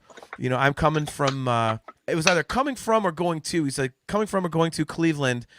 I'm doing a jam session with my buddy Eric. And he's like, oh, yeah.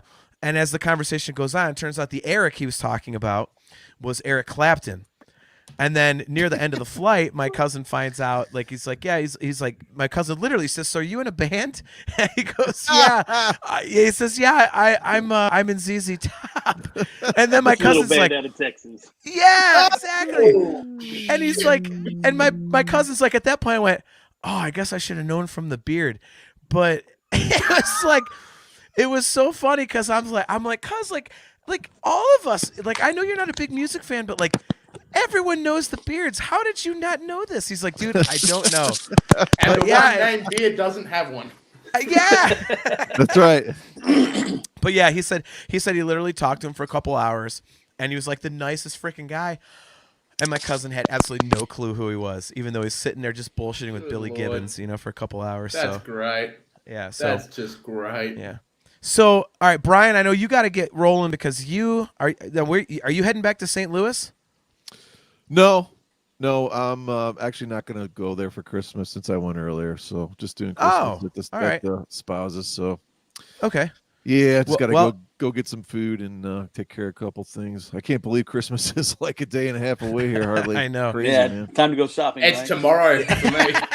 Yeah, it's tomorrow for Kale. We're I- literally sitting at 11:17 a.m. on Christmas Eve right here in Western Australia. Yep. Living the I good life, talking to some really cool dudes. appreciate you, man. Yeah, I actually have to be on the road in less than 8 hours. I'm leaving at 6:15 a.m. to hit the Italian grocery store here in Cleveland, called Gallucci's. If any of you guys are ever in Cleveland, check out Gallucci's. It's like proof that God loves us and wants us to be happy. But yeah, they open at 7, and my wife's family wants us to bring as much crap as we possibly can from the Italian grocery store. Which for me, I'm Italian. I'm like, oh gee, twist my arm, but it's packed as hell on Christmas, so we're getting there right when they open. So Yeah. So Kale, Steven, you guys absolutely rule. Thank you so much for coming on. I Thank appreciate you it. Straight back at you, anytime, man. Yeah, you guys, man, Brian and I say it all the time. It's nice to say it to you guys face to face. Thank you for checking out the show. Thank you for supporting the show. Hopefully you guys enjoy it. Dude, it's been an absolute blast to have you guys on. So thank you so congrats much. on a great first year, man. Exactly. Appreciate it, man. Thanks, Y'all, man. I mean, it's a great podcast, and I enjoy it. Thanks for getting me on tonight, and get to BS with you guys. I appreciate it. Have a Merry Christmas to every single one of you guys.